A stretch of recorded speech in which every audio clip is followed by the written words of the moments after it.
Hello everyone, welcome back to the class. मैं हूं अंबिका सिंह, आपकी अपनी अकाउंटेंसी एजुकेटर। आप सभी क्लास 12 कॉमर्स स्टूडेंट्स का स्वागत करती हूं आपके अपने फेवरेट चैनल मैग्नेट ब्रेन्स में। एक ऐसा चैनल जो आपको प्रोवाइड करता है 100% free as well as quality education. जी हाँ, बिल्कुल। इंग्लिश मीडियम कोर्सेज हम आपको प्रोवाइड करते हैं starting from class KG to class 12। इसी के साथ हम आपको हिंदी मीडियम कोर्सेज भी प्रोवाइड करते हैं starting from class 6 to class 12। आपको यहाँ पर ना सिर्फ सीबीएसई बोर्ड के कोर्स प्रोवाइड करे जाते हैं, बल्कि हम लोग अदर स्टेट बोर्ड्स के कोर्सेज भी कवर करते हैं, जैसे कि Delhi, Bihar, UP, MP and Rajasthan board. और यदि स्टूडेंट्स आप अवेल करना चाहते हैं ई बुक्स या ई नोट्स, तो आप जानते हैं लिंक हमने यहाँ पे डिस्क्रिप्शन बॉक्स में फिक्स करके रखी है। तो आप जाएंगे, देखेंगे तो आपको सारी चीजें बढ़िया से मिल जाएंगी। तो स्टूडेंट जल्दी से चैनल को कर लीजिए सब्सक्राइब। जो भी स्टूडेंट्स पहली बार आ रहे हैं ना रिवीजन के लिए, है ना, तो भैया सब्सक्राइब कर लो चैनल को, क्योंकि यहाँ पे रिवीजन नहीं और भी कई सारी चीजें कराई जाती हैं, जैसे कि कंप्लीट चैप्टर रिवीजन के साथ हम यहाँ पर आपको full and complete organised course provide करते हैं। पूरा सिलेबस आपका, हर चैप्टर, हर एक टॉपिक, इवन एक्सरसाइज के क्वेश्चन, प्रैक्टिस क्वेश्चन, सब कुछ आपको प्रोवाइड करते हैं। पूरी एकदम full and complete organise course provide करते हैं। फर्स्ट चैप्टर से लास्ट चैप्टर तक सब कुछ, हर एक टॉपिक को डिटेल में डिस्कस किया जाता है और उसके क्वेश्चन भी काफी सारे सॉल्व करते हैं। तो भाई इतनी बढ़िया फैसिलिटी है जो मैग्नेट ब्रेन्स आपको फ्री ऑफ कॉस्ट में प्रोवाइड कर रहा है, तो जल्दी से सब्सक्राइब कर दीजिए चैनल को। क्या करना है, सब्सक्राइब करना है। और आज की जो क्लास है कंप्लीट चैप्टर रिवीजन वाली, इसे लाइक शेयर जरूर करिएगा। ज्यादा से ज्यादा आप लोगों को क्या करना है, शेयर करना है, दूसरों का भी भला करना है। भाई अपने दोस्तों को भी बता दो ताकि वो भी आके यहाँ रिवीजन कर लें, है कि नहीं। तो उनको भी शेयर करिए और वीडियो को लाइक कर दीजिए, क्योंकि हम इस पर्टिकुलर चैप्टर में बिल्कुल इस पर्टिकुलर वीडियो में हम लोग क्या करने वाले हैं, पूरे चैप्टर का रिवीजन करने वाले हैं। तो फिर आइए शुरू करते हैं, एकदम एकदम फुल एनर्जी के साथ शुरू करेंगे। एक बार में पूरा चैप्टर पढ़ेंगे। लेकिन भैया एक बात बता दो, क्योंकि ये अकाउंट्स है, यहाँ पे कॉन्सेप्ट से ज्यादा इंपॉर्टेंस किसको दी जाती है, एक्सरसाइज के क्वेश्चन को दी जाती है। लेकिन ये बता दूं कि एक्सरसाइज के क्वेश्चन बिना कॉन्सेप्ट के किए भी नहीं जा सकते। मतलब कहीं ना कहीं कॉन्सेप्ट भी जरूरी है और आपकी एक्सरसाइज के जो प्रैक्टिकल क्वेश्चंस हैं वो भी जरूरी है। ठीक है, तो भैया मैं भी जब भी आपको चैप्टर के रिवीजन कराती हूँ तो कॉन्सेप्ट और एक्सरसाइज दोनों करवाती हूँ। और जब दोनों कराऊंगी तो भैया एक पार्ट में कराना इज नॉट पॉसिबल। पॉसिबल तो है, पर क्या मतलब फोकट का आपका इतना बड़ा सेशन हो जाएगा, 2-3 घंटे का सेशन हो जाएगा। तो मैंने सोचा 2 पार्ट्स में इसको हम लोग डिवाइड कर देते हैं। इस पूरे चैप्टर के आधे कॉन्सेप्ट पार्ट 1 में पढ़ेंगे, रेस्ट ऑफ द आपके जो आधे कॉन्सेप्ट हैं वो हम सेकंड पार्ट में करेंगे। सेम विद एक्सरसाइज ऑल्सो, क्योंकि बिना एक्सरसाइज के चैप्टर रिवीजन का कोई मतलब नहीं है। यदि आपने एक्सरसाइज नहीं करी, क्वेश्चन नहीं सॉल्व किए, तो भैया कोई मतलब नहीं है कि आपने अकाउंट्स का रिवीजन कर लिया होगा। इसलिए एक्सरसाइज के क्वेश्चन भी हम लोग सॉल्व करेंगे। सेम वही, कुछ क्वेश्चन पार्ट 1 में करेंगे, कुछ क्वेश्चन पार्ट 2 में करेंगे। तो आपके लिए दोनों पार्ट्स बहुत इंपॉर्टेंट है, स्किप मत करिएगा, क्योंकि सारी चीजें आधी आधी मैंने दोनों पार्ट्स में डिवाइड कर दी है। चले तो फिर शुरू करें ये वाला सेशन। इसके बाद आपको जस्ट पार्ट 2 भी मिल जाएगा, डोंट वरी, दोनों आपको मिल जाएंगे। तो आ जाओ भैया, चैप्टर 5 है रिटायरमेंट ऑफ अ पार्टनर, जिसमें आज हम लोग कंप्लीट चैप्टर रिवीजन करेंगे, जिसमें ये आपका पार्ट 1 रहेगा। इसके बाद आपको पार्ट 2 भी मिल जाएगा, जिसमें मैंने आपके रिमेनिंग कॉन्सेप्ट पढ़ाए हैं और एक्सरसाइज के भी रिमेनिंग क्वेश्चंस वहां पे कराए हैं। तो फिलहाल आ जाइए, पार्ट 1 को शुरू करते हैं। फटाफट से देख लेते हैं इस पूरे चैप्टर में हमें क्या पढ़ना है। फटाफट से एकदम रैपिड तरीके से रिवाइज करेंगे। मुझे पता है आप सब लोग को बहुत इंतजार रहता है कंप्लीट चैप्टर रिवीजन का, तो बस लाइक शेयर कर दो भैया, फिर जल्दी से लाइक शेयर कर दो, सब्सक्राइब कर लो चैनल को, और फिर आइए शुरू करते हैं अपना सेशन। चलिए, तो पहले तो इस चैप्टर में क्या क्या टॉपिक है जो कवर करना है, आइए उसको डिस्कस कर लें हम। क्या क्या देखना है सबसे पहले तो, क्योंकि चैप्टर का नाम ही क्या है, रिटायरमेंट ऑफ अ पार्टनर, जिसमें एक पार्टनर क्या हो रहा है, टाटा बाय बाय हो रहा है भैया, वो जा रहा है, वो रिटायर हो रहा है। तो भैया उसका मीनिंग क्या है, सबसे पहले तो वही देखना पड़ेगा। और उसके दौरान, रिटायरमेंट के दौरान कौन कौन से एडजस्टमेंट करने, गुडविल, रिवैल्यूएशन, फिर रिजर्व्स का, प्रॉफिट एंड लॉस का, वो सारे कौन से एडजस्टमेंट है वो मैं आपको बताने वाली हूँ। उसके बाद चेंज होता है ना, प्रॉफिट शेयरिंग रेशो चेंज हो जाता है, न्यू प्रॉफिट शेयरिंग रेशो होता है, तो भैया वो कैसे निकालेंगे, कैसे कैलकुलेट करेंगे, वो मैं आपको बताऊंगी, पूरा टॉपिक भी और क्वेश्चंस भी कराऊंगी। फिर change in profit sharing ratio में गेनिंग रेशो निकलता है at the time of retirement में, ये मैं आपको पढ़ाने वाली हूँ। ओके इसके बाद और हमें क्या क्या देखना है, डिफरेंस भी देखेंगे हम कि भैया सेक्रीफाइसिंग और गेनिंग के बीच में डिफरेंस क्या होता है, वैल्यूएशन हम कैसे करते हैं और अकाउंटिंग ऑफ गुडविल कैसे की जाती है, ये भी इंपॉर्टेंट एडजस्टमेंट है, काफी बार एग्जाम में बहुत बार आता है ये कि सभी चीजें इंपॉर्टेंट है बेसिकली। हिडन गुडविल का कॉन्सेप्ट भी हम इसमें समझ के चलेंगे बढ़िया तरीके से, फिर एडजस्टमेंट करेंगे रिजर्व्स का, एक्यूमुलेटेड प्रॉफिट एंड लॉस, ये सारी चीजें क्या होती हैं, ये सब कुछ हमें देखना है इस पर्टिकुलर चैप्टर में, ठीक है ना। चलो अब आगे बढ़े, है ना। इसके बाद amount due to retiring partner, अब एक पार्टनर जो रिटायर हो रहा है उसको हमें कुछ ना कुछ अमाउंट पे करना होता है, खाली यहाँ तो उसको भेजेंगे नहीं भैया, वो जा रहा है तो उसको उसका पूरा हिस्सा हम दे के भेजेंगे, उसको जो भी उसका प्रॉफिट में शेयर है वो पूरा हिस्सा देंगे, कोई लॉस है तो भैया उसमें भी हिस्सा देंगे, सब कुछ उसको दे के फिर उसका हम रिटायरमेंट करेंगे, ठीक है। तो वही कि उसको कितना अमाउंट देना है, उसको कैसे कैलकुलेट करें वो देखेंगे, और फिर मेथड्स देखेंगे कि अब आपने अमाउंट तो डिसाइड कर लिया पर उस अमाउंट को देने की कौन कौन सी मेथड है, कैसे आप उसको वो पेमेंट करोगे, वो भी हम इस चैप्टर में देखेंगे, राइट। अब देखो यहाँ तक के जो कॉन्सेप्ट हैं ये मैं आपको पार्ट 1 में पढ़ा रही हूँ, कहाँ तक के, यहाँ तक के मेथड्स तक के, ये आपके पार्ट 1 में ही पढ़ा रही हूँ और क्वेश्चन भी कराऊंगी कुछ, ठीक है, यहाँ तक के कॉन्सेप्ट और कुछ एक्सरसाइज के क्वेश्चंस भी करेंगे हम। अब सेकंड पार्ट में मैं आपको कौन कौन से कॉन्सेप्ट पढ़ाऊंगी, adjustment of capital, adjustment of capital कैसे होती है, अलग अलग 5 कंडीशंस में कैसे कैपिटल को एडजस्टमेंट करना है वो मैं आपको रिवाइज कराने वाली हूँ। Then retirement of partner during the year, यदि पार्टनर स्टार्टिंग में या एंड में ईयर के मतलब साल के शुरू में या साल के अंत में रिटायरमेंट ना लेके यदि साल के किसी बीच में मतलब किसी भी मंथ में यदि रिटायरमेंट लेता है तो फिर हम क्या करेंगे वो हम डिस्कस करेंगे, और प्रॉफिट शेयर को कैसे क्या करना है, पार्टनर्स में डिस्ट्रीब्यूट, क्या एंट्रीज करनी है, वो सब हम देखेंगे। तो बेसिकली यहाँ तक हमारी चीजें रहेंगी। ये कॉन्सेप्ट हम लोग पार्ट 2 में समझेंगे, ये वाला कॉन्सेप्ट क्योंकि थोड़ा सा लार्ज है, थोड़ा सा बड़ा है, तो ये पार्ट 2 में समझेंगे और फिर क्वेश्चंस भी करेंगे काफी सारे पार्ट 2 में, ठीक है। तो देख लो भैया कॉन्सेप्ट दोनों पार्ट्स में रहेंगे आधे आधे, और एक्सरसाइज के क्वेश्चन भी कुछ इस पार्ट में भी करेंगे, कुछ अपने सेकंड पार्ट में भी करेंगे, तो दोनों पार्ट में बने रहिएगा, बिल्कुल आपको पूरा चैप्टर का रिवीजन मिल जाएगा इन दोनों पार्ट्स में। ओके, तो फिर आइए, और हाँ एक और चीज, ये हम रिवीजन कर रहे हैं। If you want detailed video, detailed explanation, then मैं आप लोगों को बोलूंगी इस चैप्टर के जो मैंने डिटेल्ड एक एक टॉपिक की हर एक एक्सरसाइज को बहुत ही डिटेल में आप लोगों को एक्सप्लेन किया है, तो फिर आपको जाना पड़ेगा डिटेल वीडियो वाली प्लेलिस्ट में, वहां सब कुछ मिल जाएगा, ठीक है। लेकिन सब कुछ पढ़ लिया तो फिर आओ आराम से रिविजन करेंगे, कोई दिक्कत नहीं है फिर, ठीक है।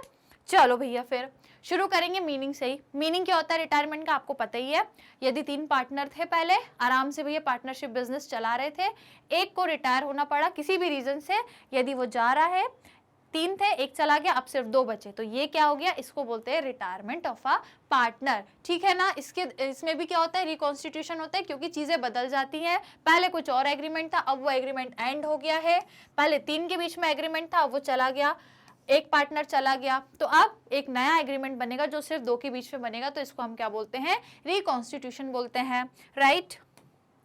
देन पार्टनर रिटायर क्यों होता है, क्योंकि उन्होंने शायद कुछ ऐसा एग्रीमेंट करके रखा होगा कि भैया मैं सिर्फ 1 साल के लिए हूँ आपके पार्टनरशिप में, उसके बाद मैं चला जाऊंगा, रिटायर हो जाऊंगा, ये कंडीशन हो सकती है। या फिर ऐसा कोई एग्रीमेंट नहीं भी था तो भी पार्टनर ये चाहते हैं कि भैया अब रिटायर हो जाए वो, है ना, या फिर वो अपनी इच्छा से रिटर्न में नोटिस दे के रिटायर हो रहा है, तो अलग अलग कंडीशंस हो सकती हैं जिसकी वजह से कोई भी पार्टनर रिटायर होता है। उसकी लायबिलिटीज क्या क्या है, तो भैया उसकी ये लायबिलिटी है कि वो क्या करेगा, is liable to act, a retiring partner remain liable for all the act of the firm up to the date discharge from his liability by an agreement between him. तो मतलब लायबिलिटी जब तक वो इस पार्टनरशिप फर्म में रहेगा, जब तक कि उसकी रिटायरमेंट की डेट नहीं आएगी, तब तक वो हर एक चीज के लिए लाइबल है, एज जैसे कि बाकी के पार्टनर्स हैं वैसे ही उसकी भी हर एक चीज में लाइबिलिटी बनेगी।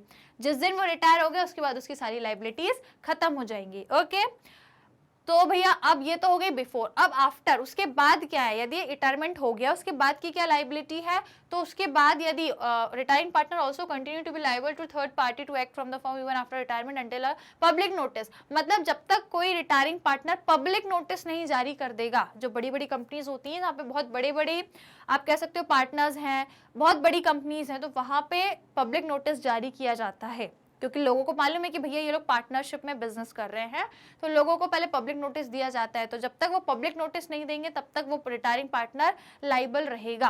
ओके, अब राइट्स क्या क्या है इसके, भैया ये जाते टाइम अपना गुडविल में पूरा हक, पूरा अधिकार, पूरा हक लेके जाएगा, जितना भी इसका गुडविल में शेयर है वो पूरा लेके जाएगा। इसके अलावा वो पूरी अपनी कैपिटल को भी लेके जाएगा, और उसका जो भी प्रॉफिट एंड लॉस है जो अभी तक डिस्ट्रीब्यूट नहीं हुआ उन सब में उसका पूरा अधिकार है, पूरा ये लेके जाएगा। ओके अब इसके दौरान रिटायरमेंट के दौरान हमको कौन कौन से एडजस्टमेंट करने रहते हैं, तो भैया हम क्या क्या करते हैं देख लो जल्दी से। हम न्यू प्रॉफिट शेयरिंग रेशो को कैलकुलेट करते हैं सबसे पहले, और गेनिंग रेशो को हम कैलकुलेट करते हैं, सबसे पहला काम ये रहता है। दूसरा हमें गुडविल में डिस्ट्रीब्यूशन करना होता है, गुडविल का वैल्यूएशन करते हैं कि गुडविल कितनी डिस्ट्रीब्यूट होगी, किसमें, जो पार्टनर रिटायर हो रहा है उसको हम कितना गुडविल में पोर्शन देंगे, क्योंकि वो हमारा पार्टनर था पहले, उसने भी कुछ गुडविल कमाई थी, उसने भी कुछ बिजनेस में कंट्रीब्यूट किया था, अब वो जा रहा है तो उसको उसकी गुडविल का शेयर हम दे देते हैं। फिर हम रिवैल्यूएशन करेंगे अगेन एसेट्स और लायबिलिटी का, जो हम पहले से ही करते आ रहे हैं, अपने 4th 3rd चैप्टर में भी किया था। फिर डिस्ट्रीब्यूशन करते हैं, कोई रिजर्व्स है, कोई अनडिस्ट्रीब्यूटेड आपका प्रॉफिट या लॉस है, उन सबका डिस्ट्रीब्यूशन हम करते हैं। आफ्टर दैट अमाउंट डिसाइड करेंगे कि जो पार्टनर रिटायर हो रहा है उसको हमें कितना अमाउंट देना है, फिर उस अमाउंट की हम पेमेंट करेंगे। अलग अलग मेथड है, 2 मेथड है, वो मैं आपको बताऊंगी। एंड देन फाइनली हम लोग एडजस्टमेंट करते हैं कैपिटल का। ये टोटल 7 एडजस्टमेंट है जो हमें रिटायरमेंट के दौरान करने हैं।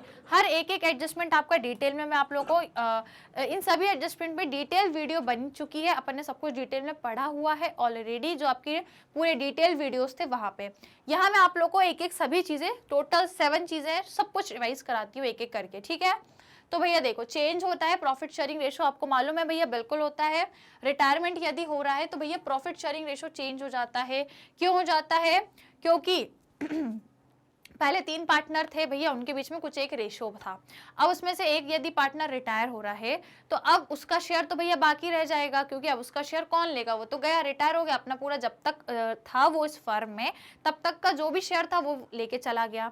अब इसके बाद उसका शेयर कोई नहीं लेगा, इसका शेयर अब कौन लेगा, जो पार्टनर रिमेनिंग है वो अपने में बांट लेंगे। तो इस तरीके से उनका जो शेयर है अब वो इंक्रीज हो जाएगा। तो पहले कुछ और शेयर था जो वो तीनों में था, अब एक चला गया तो अब दोनों में एक नया शेयर बन जाएगा और ऑटोमेटिकली उनका शेयर इंक्रीज हो जाएगा। क्यों इंक्रीज होता है, क्योंकि रिटायरिंग पार्टनर को अब कोई है ही नहीं, जो पार्टनर रिटायर हो गया आपको कोई है ही नहीं, अब वो तो चला गया, तो अब उसका शेयर तो भैया बचेगा ना, उसका शेयर कहाँ जाएगा, कहीं नहीं जाएगा, आपस में वो लोग बांट लेंगे।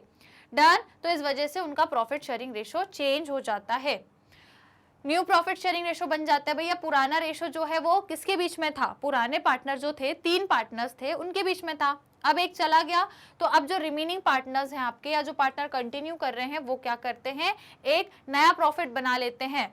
क्यों बना लेते हैं, क्योंकि जो उनका ओल्ड प्रॉफिट है वो तो वैसे ही रहता है, उसमें से क्या ऐड हो जाता है, उनका प्रॉफिट शेयर जो उन्होंने, जो पार्टनर रिटायर हो गया है उससे लेके रखा है ना। जो पार्टनर चला गया वो अपना शेयर तो भैया अब उसका कोई शेयर लेने वाला है ही नहीं, क्योंकि वो तो रिटायर हो गया, तो उसका शेयर ये आपस में बांट लेंगे। तो इनका पुराना जो रेशो है वो है, उसमें और क्या ऐड हो गया है, जो इन्होंने रिटायरिंग पार्टनर का शेयर डिस्ट्रीब्यूट किया है ना आपस में, वो ऐड हो गया। तो इस तरीके से इनका एक न्यू शेयर बन गया, जिसका फॉर्मूला यहाँ लिखा है कि यदि आपको न्यू प्रॉफिट शेयर फाइंड करना है तो जो इनका ओल्ड प्रॉफिट है पहले से वो रहेगा एज इट इज, उसमें प्लस क्या हो जाएगा, जो प्रॉफिट उन्होंने किससे एक्वायर किया है, रिटायरिंग पार्टनर से जो प्रॉफिट एक्वायर किया है वो ऐड कर दोगे, तो न्यू पीएसआर निकल के आ जाएगा। डन। चलिए अब इसकी अलग अलग 2 कंडीशंस हैं। यदि आपको न्यू प्रॉफिट शेयरिंग रेशो नहीं बता के रखा तो क्या करोगे, और यदि आपको कुछ अलग अलग कंडीशंस दी हैं, जैसे कि remaining partner take profit share of the retiring partner in ratio that is different from present, है ना, अलग अलग रेशो में यदि ले रहे हैं, जरूरी नहीं है कि उसका जो शेयर है, जो पार्टनर रिटायर हो रहा है उसका आप जो शेयर है जरूरी नहीं है वो लोग बराबर ही लेंगे, कम ज्यादा ले सकते हैं, कोई अलग रेशो में ले सकते हैं, तो वो क्वेश्चन के अकॉर्डिंग हम सॉल्व करेंगे, राइट। तो देखो इनको हम लोग यदि डिस्कस करें तो पहला केस यही है कि यदि क्वेश्चन में आपको न्यू प्रॉफिट शेयरिंग रेशो नहीं दे के रखा तो क्या करो, जो पुराना है उसी को न्यू मान लो, जो पुराना रेशो है उसी को हम न्यू मान लेते हैं। जैसे कि फॉर एग्जांपल 2:3:1, 3 पार्टनर्स थे, इनका ये ओल्ड रेशो था, अब एक पार्टनर चला गया, मान लो ये वाला जो पार्टनर है ये चला गया, क्वेश्चन में अब इनका न्यू रेशो नहीं दे के रखा, तो आप क्या करोगे, ये 2:3 को ही अब न्यू मान लोगे, क्योंकि अब 2 पार्टनर है तो जो पुराना है वही इनका न्यू रहेगा। डन। पहली कंडीशन है ये। ओके चलो अब आगे बढ़े हम लोग। केस 2 क्या कह रहा है, जो रिमेनिंग पार्टनर है वो किसी अलग प्रपोर्शन में ले रहे हैं, है ना, अपने अपने हिसाब से उसके शेयर को डिस्ट्रीब्यूट कर रहे हैं। तो इस कंडीशन में हम कैसे निकालते हैं new profit sharing ratio, old profit में क्या ऐड करना है, जितना भी उन्होंने एक्वायर किया है किससे, रिटायरिंग पार्टनर से, उसको ऐड कर देंगे तो न्यू प्रॉफिट आ जाएगा। अकॉर्डिंग टू दी क्वेश्चन हम इसको सॉल्व करते हैं। यदि क्वेश्चन में न्यू प्रॉफिट दिया है आपको, है ना, न्यू प्रॉफिट यदि दिया है तो उस हिसाब से फिर हम इस फॉर्मूले से उसको कैलकुलेट करते हैं। डन स्टूडेंट्स, ठीक है। When the retiring partner take profit of the remaining partner in an agreed ratio, अपने अपने हिसाब से कि भाई अब जो पार्टनर रिटायर हो गया, सपोज उसका कोई 1 लाख रुपए का प्रॉफिट है जो उसको मिलना था, अब वो तो चला गया, ठीक है, तो अब उसके शेयर को उन्होंने सोचा कि चलो हम इसको बराबर बराबर बांट लेंगे, या 2:3 के रेशो में बांटेंगे, 3:5 के रेशो में बांटेंगे, तो जो भी एग्री उन्होंने किया है आपस में। ओके चलो अब हम आगे बढ़े, ये हो गया हमारा न्यू प्रॉफिट के बारे में। अब गेनिंग की यदि मैं बात करूं, किसकी, गेनिंग रेशो की, तो गेनिंग रेशो वही है। गेनिंग रेशो क्या होता है कि पहले पार्टनर का कुछ और रेशो था, अब जो पार्टनर रिटायर हो गया है उसका भी इनको रेशो मिल चुका है, तो इस वजह से उनका प्रॉफिट इंक्रीज हो गया है, तो उसको हम क्या बोलते हैं, गेनिंग। जो उन्होंने इंक्रीमेंट हो गया उनके प्रॉफिट में, उसको हम बोलते हैं गेनिंग प्रॉफिट या gaining ratio. Gaining ratio is determined, क्यों इसको डिटरमाइन करते, ताकि पता लग जाए कि अब यदि आपको गेन हुआ है ना, जिस भी पार्टनर को गेन होता है वो कंपनसेशन देता है, ठीक है, तो यदि आपको गेन हुआ है तो अब हम आपका गेनिंग रेशो निकालेंगे, कितना आपने गेन किया है, फिर जितना आपने गेन किया उस हिसाब से अब आप क्या करो, कंपनसेशन दो, जो पार्टनर रिटायर हो रहा है उसको कंपनसेशन दो, क्योंकि उसकी वजह से ही आपको गेन हुआ है। अब आप कंपनसेशन काय में दोगे, गुडविल में। गुडविल में आप जो भी उसका मतलब जो गुडविल है, रिटायरिंग जो रिटायर हो रहा है जो पार्टनर, उसकी जो गुडविल है उसमें अब जो 2 पार्टनर्स हैं रिमेनिंग, उनको क्या हुआ, गेन हुआ है, तो अब वो कंपनसेशन देंगे, उसका जो शेयर है गुडविल में उसमें ये दोनों थोड़ा थोड़ा कंट्रीब्यूट करेंगे, और फिर दोनों कंट्रीब्यूट करके जो अमाउंट गुडविल का आएगा वो उसको पे करेंगे, किसको, रिटायरिंग पार्टनर को। जैसे फॉर एग्जांपल ये 2 पार्टनर्स है रिमेनिंग और ये पार्टनर रिटायरिंग है जो जा रहा है। अब क्योंकि इन्होंने थोड़ा थोड़ा सा क्या कर लिया है, गेन कर लिया है, तो जिस रेशो में गेन किया है, और इसको क्या देनी है, इसको गुडविल देनी है, इसको क्या देनी है, गुडविल, इसको क्या देनी है, गुडविल। गुडविल कौन देगा, जिस इतनी, यदि आपने बोला कि इसके फर्म में इतना शेयर आ रहा है गुडविल का, तो थोड़ा सा ये कंट्रीब्यूट करेगा, थोड़ा सा ये कंट्रीब्यूट करेगा, फिर जो गुडविल आएगी वो रिटायरिंग पार्टनर को दे दी जाएगी, राइट, दे दी जाएगी। अब ये कौन तय करेगा कि भैया ये कितना कंट्रीब्यूट करेगा, ये कितना कंट्रीब्यूट करेगा, वो ये तय करेगा कि ये जो रिटायरिंग पार्टनर है इसका जो प्रॉफिट था इसमें इसने कितना गेन किया और इसने कितना गेन किया, जितना इनने गेन किया होगा उतना ही ये इसको कंट्रीब्यूट करके गुडविल में प्रीमियम देंगे। डन, कोई दिक्कत कोई समस्या, यही आपका गेनिंग का केस। ओके कैलकुलेट कैसे करते हैं गेनिंग रेशो को, तो ये 3 अलग अलग कंडीशंस हैं आपकी, तीनों में अलग अलग हम गेनिंग रेशो निकालते हैं। तो सबसे पहली कंडीशन हम एक एक करके लेके चलेंगे। सबसे पहली कंडीशन क्या है, when information is not given और when agreement does not exist, जब आपके कोई इन्फॉर्मेशन नहीं दी है किसके बारे में कि भैया किसने कितना गेन किया, है ना, कोई इन्फॉर्मेशन यदि नहीं दी, ओल्ड रेशो दिया है न्यू नहीं दिया, इस केस में हम क्या करते हैं, कोई एग्रीमेंट नहीं है, कुछ भी नहीं हो रहा है, तो रिमेनिंग पार्टनर कंटिन्यू करते हैं अपने प्रॉफिट को शेयर करते हैं उसी ओल्ड रेशो में, उसी ओल्ड रेशो में शेयर करेंगे, और जो इनका प्रॉफिट शेयरिंग रेशो है उसी को गेनिंग रेशो मान लेंगे। यदि क्वेश्चन में कोई इन्फॉर्मेशन नहीं है तो ओल्ड रेशो को ही न्यू रेशो मान लो और न्यू को ही गेनिंग रेशो मान लो, बस ये है पहली सिचुएशन, ठीक है। चलो फिर सेकंड सिचुएशन पे आओ, when new profit sharing ratio is given. अब यदि क्वेश्चन में आपको न्यू प्रॉफिट शेयरिंग रेशो दिया है तो एक बढ़िया सा फॉर्मूला है जिसकी हेल्प से आप गेनिंग रेशो निकाल सकते हो। कैसे, गेनिंग रेशो, क्योंकि क्वेश्चन में न्यू प्रॉफिट शेयरिंग रेशो दिया है और ओल्ड तो दिया ही रहता है, तो न्यू में से ओल्ड माइनस कर दोगे तो गेनिंग रेशो निकल जाएगा। ओके अभी हम सॉल्व भी करेंगे क्वेश्चन, गेनिंग और new profit sharing ratio calculate भी करेंगे, ठीक है। तो यही फॉर्मूले याद रखना, माइंड में रखना। ओके चाहो तो लिख भी लो, नोट्स में भी लिख लो। नाउ थर्ड सिचुएशन क्या कह रही है, when retiring partner profit share is taken by the remaining और continuing partner in an agreed ratio. अब क्या हो रहा है कि जो पार्टनर रिटायर हो रहा है ना, जो पार्टनर रिटायर हो रहा है उसका जो प्रॉफिट है वो किसने ले लिया है, आपको पता ही है, कंटिन्यू पार्टनर उसको बांट लेंगे, उसके प्रॉफिट का जितना भी शेयर था उसको आपस में बांट लेंगे, लेकिन कितना, एक पर्टिकुलर रेशो में बांटेंगे जितना उन्होंने डिसाइड किया होगा कि भाई अब इसका शेयर आपस में हम आधा आधा बांटेंगे या 1:2, 2:5 इस रेशो में, तो जो भी होगा उतना ही आप लोगे। कैसे लोगे, जो यदि आपको न्यू प्रॉफिट रेशो पता करना है, न्यू प्रॉफिट यदि पता करना है तो क्या करो, ओल्ड प्रॉफिट में से प्लस जो गेन हुआ है उनको प्रॉफिट, जो गेन उनको प्रॉफिट में शेयर हुआ है उसको ऐड कर दो, इसको ऐड कर दोगे न्यू प्रॉफिट निकल जाएगा। गेनिंग निकालना है तो फिर क्या कर दो, न्यू में से ओल्ड माइनस कर दो।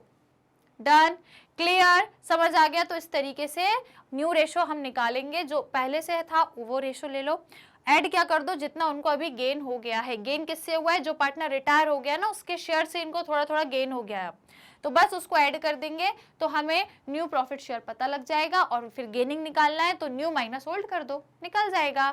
ठीक है भैया, तो चलो ये तीनों सिचुएशंस अपनी हो चुकी हैं। दोनों में डिफरेंस देख लें, गेनिंग और सैक्रिफाइसिंग में क्या डिफरेंस होता है। तो भैया देखो, जो आपका सैक्रिफाइसिंग रेशो होता है वो क्या होता है, जिसमें आपके जो पुराने पार्टनर्स हैं वो क्या करते हैं, सैक्रिफाइस करते हैं जब एक नया पार्टनर आ जाता है। एडमिशन के टाइम का होता है ये सैक्रिफाइसिंग रेशो, जब कोई नया पार्टनर आता है उसके आने से पुराने पार्टनर्स का शेयर कम हो जाता है, क्योंकि वो शेयर अब उनको नए पार्टनर को भी तो देना पड़ेगा प्रॉफिट में, इसलिए वो सैक्रिफाइस कर लेते हैं, तो इसको हम सैक्रिफाइसिंग रेशो कहते हैं। गेनिंग रेशो वो रेशो है जिसमें रिमेनिंग पार्टनर्स को शेयर मिल जाता है, किसका, जो पार्टनर आउट हो रहा है, जो पार्टनर रिटायर हो रहा है उसका शेयर मिल जाता है, तो वो गेनिंग पार्टनर बन जाते हैं। कैलकुलेट हम क्यों करते हैं, ये इसलिए कैलकुलेट करते हैं ताकि हम पता लगा सकें कि कितना कंपनसेशन हमको क्या करना है, कितना कंपनसेशन इनकमिंग पार्टनर को पे करना है। जो पार्टनर का एडमिशन हो रहा है वो कंपनसेशन पे करेगा, क्योंकि उसको अब क्या हो रहा है, फर्म में उसको प्रॉफिट अर्न हो रहा है, प्रॉफिट को वो गेन कर रहा है। तो यदि एडमिशन जिसका हो रहा है, न्यू पार्टनर यदि गेन कर रहा है तो वो कंपनसेशन देगा पुराने पार्टनर्स को उसके कौन से रेशो में, गेनिंग रेशो में। ऑन द अदर हैंड यहाँ पे क्या होगा, यहाँ पे जो पार्टनर क्या कर रहे हैं, जो रिमेनिंग पार्टनर है उनको गेन हो रहा है, तो अब वो कंपनसेशन देंगे किसको, रिमेनिंग रिटायरिंग पार्टनर को। ठीक है, रिटायरिंग पार्टनर को वो कंपनसेशन देंगे क्योंकि उसके जाने की वजह से रिमेनिंग पार्टनर्स को गेन हुआ है, तो जिसको भी गेन हो रहा है वो कंपनसेशन देता है। राइट, चलिए आगे बढ़ते हैं अब हम लोग। It is calculated at the time of admission, इसको हमेशा एडमिशन के टाइम पे कैलकुलेट करते हैं, है ना, change in profit sharing ratio. फिर इसको हम कब कैलकुलेट करते हैं, रिटायरमेंट के टाइम पे कैलकुलेट करते हैं, ये आपको मालूम है। फॉर्मूला आपको मालूम है भैया, सैक्रिफाइसिंग का क्या होता है, SON, sacrificing is equals to old minus new, और गेनिंग का क्या होता है, new minus old. Is it clear, right, okay. चलो ये हो गए अपने डिफरेंसेस। अच्छा एक मिनट, GNO मैं इसको प्रॉपरली लिख देती हूँ, gaining is equals to GNO, gaining is equals to new minus old. Okay, चलो फिर आगे बढ़े अब हम लोग। चलिए ऑल राइट, अब हमको देखना है valuation and accounting of goodwill हम कैसे करते हैं। राइट, तो देखो रिटायरिंग पार्टनर को आपको देना पड़ेगा क्योंकि वो रिटायर हो रहा है, अपना शेयर छोड़ के जा रहा है, जिसकी वजह से क्या होता है, रिमेनिंग पार्टनर्स को गुडविल में रिमेनिंग पार्टनर को प्रॉफिट में शेयर मिल जाता है, उसका शेयर इंक्रीज हो जाता है, तो वो कंपनसेशन देता है। तो कंटिन्यू या गेनिंग पार्टनर क्या दे देते हैं, कंपनसेशन दे देते हैं, क्योंकि उनको क्या हो रहा है, प्रॉफिट में शेयर मिल रहा है, इंक्रीज हो रहा है। तो ये हम किस रेशो में बताते हैं, वैल्यू ऑफ गुडविल को डिटरमाइन करते हैं, जो भी टर्म्स एंड कंडीशंस हो पार्टनर्स एग्रीमेंट में, और उस अनुसार हम ये कैलकुलेट कर लेते हैं कि जो पार्टनर रिटायर हो रहा है उसको हम क्या देंगे, कंपनसेशन देंगे, क्योंकि उसकी वजह से रिमेनिंग पार्टनर्स को क्या मिला है, प्रॉफिट में शेयर इंक्रीज हुआ है उनका। ठीक है, तो ये हो गया अपना वैल्यूएशन ऑफ गुडविल। राइट, चलिए आगे बढ़ेंगे अब हम लोग। इसकी methods, the method of valuation of goodwill have been discuss in the chapter. तो भैया मेथड्स हमने देख ली, गुडविल को कैसे कैलकुलेट करते हैं सेकंड चैप्टर में देख चुके हैं हम लोग, सारी चीजें समझ ली सेकंड चैप्टर में। अब रिमेनिंग रिटायरिंग पार्टनर का यदि आपको गुडविल में शेयर पता करना है, ठीक है, क्योंकि जो पार्टनर रिटायर हो रहा है उसको उसकी गुडविल में शेयर देना पड़ेगा कि नहीं, जो पार्टनर आपका रिटायर हो रहा है उसको उसकी जितनी भी गुडविल है उसमें हम उसको शेयर देंगे, है ना, उसके मतलब पूरी फर्म की गुडविल में उसका जो भी शेयर होगा उसमें हम उसको गुडविल दे देंगे। कैसे कैलकुलेट की जाती है ये शेयर, आप कैसे कैलकुलेट करोगे भाई, बहुत ही सिंपल है, जो भी वैल्यू है किसकी, फर्म की गुडविल जितनी भी है उसमें उसका शेयर कैलकुलेट कर लो, कैसे करके, मल्टीप्लाई करके, रिटायरिंग पार्टनर का जितना भी शेयर है उसका मल्टीप्लाई कर दोगे, आपको पता लग जाएगा कि पूरी फर्म की गुडविल में जो पार्टनर रिटायर हो रहा है उसका कितना शेयर है।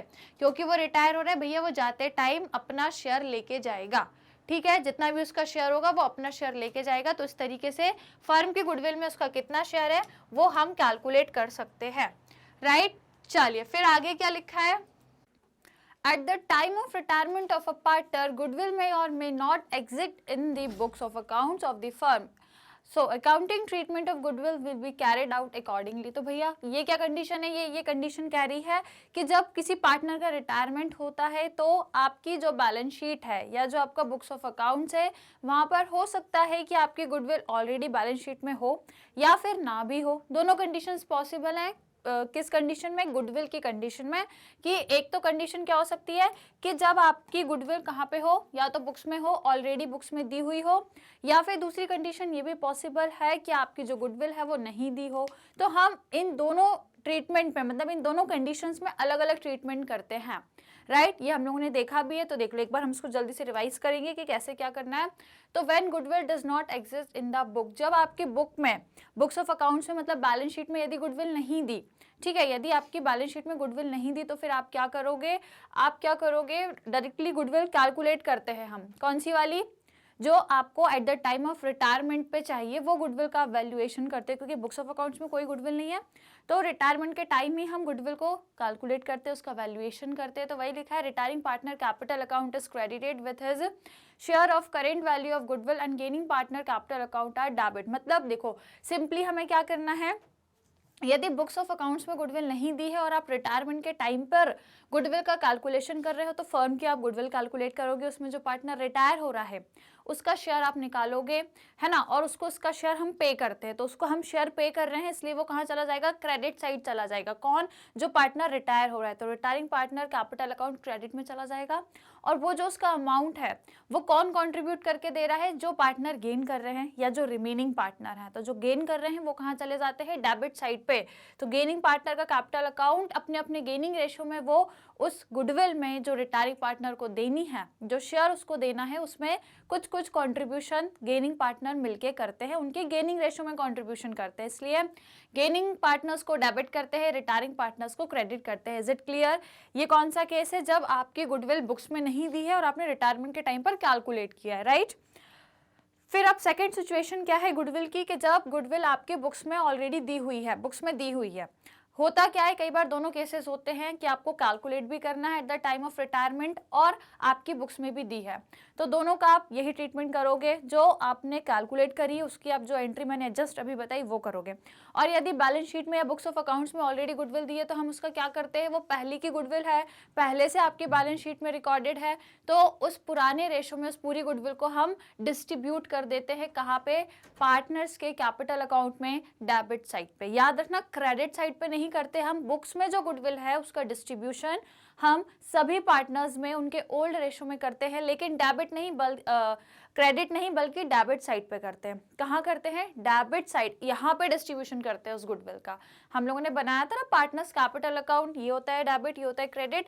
तो जो आपकी ऑलरेडी बुक्स में गुडविल है उसे हम कहाँ पे करते हैं, डिस्ट्रीब्यूट उनके डेबिट साइड पे, ना कि क्रेडिट पे, राइट। तो बस वही लिखा है। और एंट्री कैसे होगी, एंट्री कैसे होगी, क्योंकि वो बुक्स की गुडविल है वो सभी में बढ़ती है, ना सिर्फ रिटायरिंग में, ना सिर्फ रिमेनिंग में, बल्कि सारे पार्टनर्स में बढ़ती है। तो सभी पार्टनर्स को क्या कर दो, डेबिट कर दो और गुडविल को क्रेडिट कर दो। समझ गए, सभी को बांटना है तो उनको डेबिट, सभी पार्टनर्स को डेबिट और गुडविल को क्रेडिट। तो इस तरीके से गुडविल का ट्रीटमेंट होता है दोनों कंडीशंस में। आई होप आपको क्लियर हो गया होगा।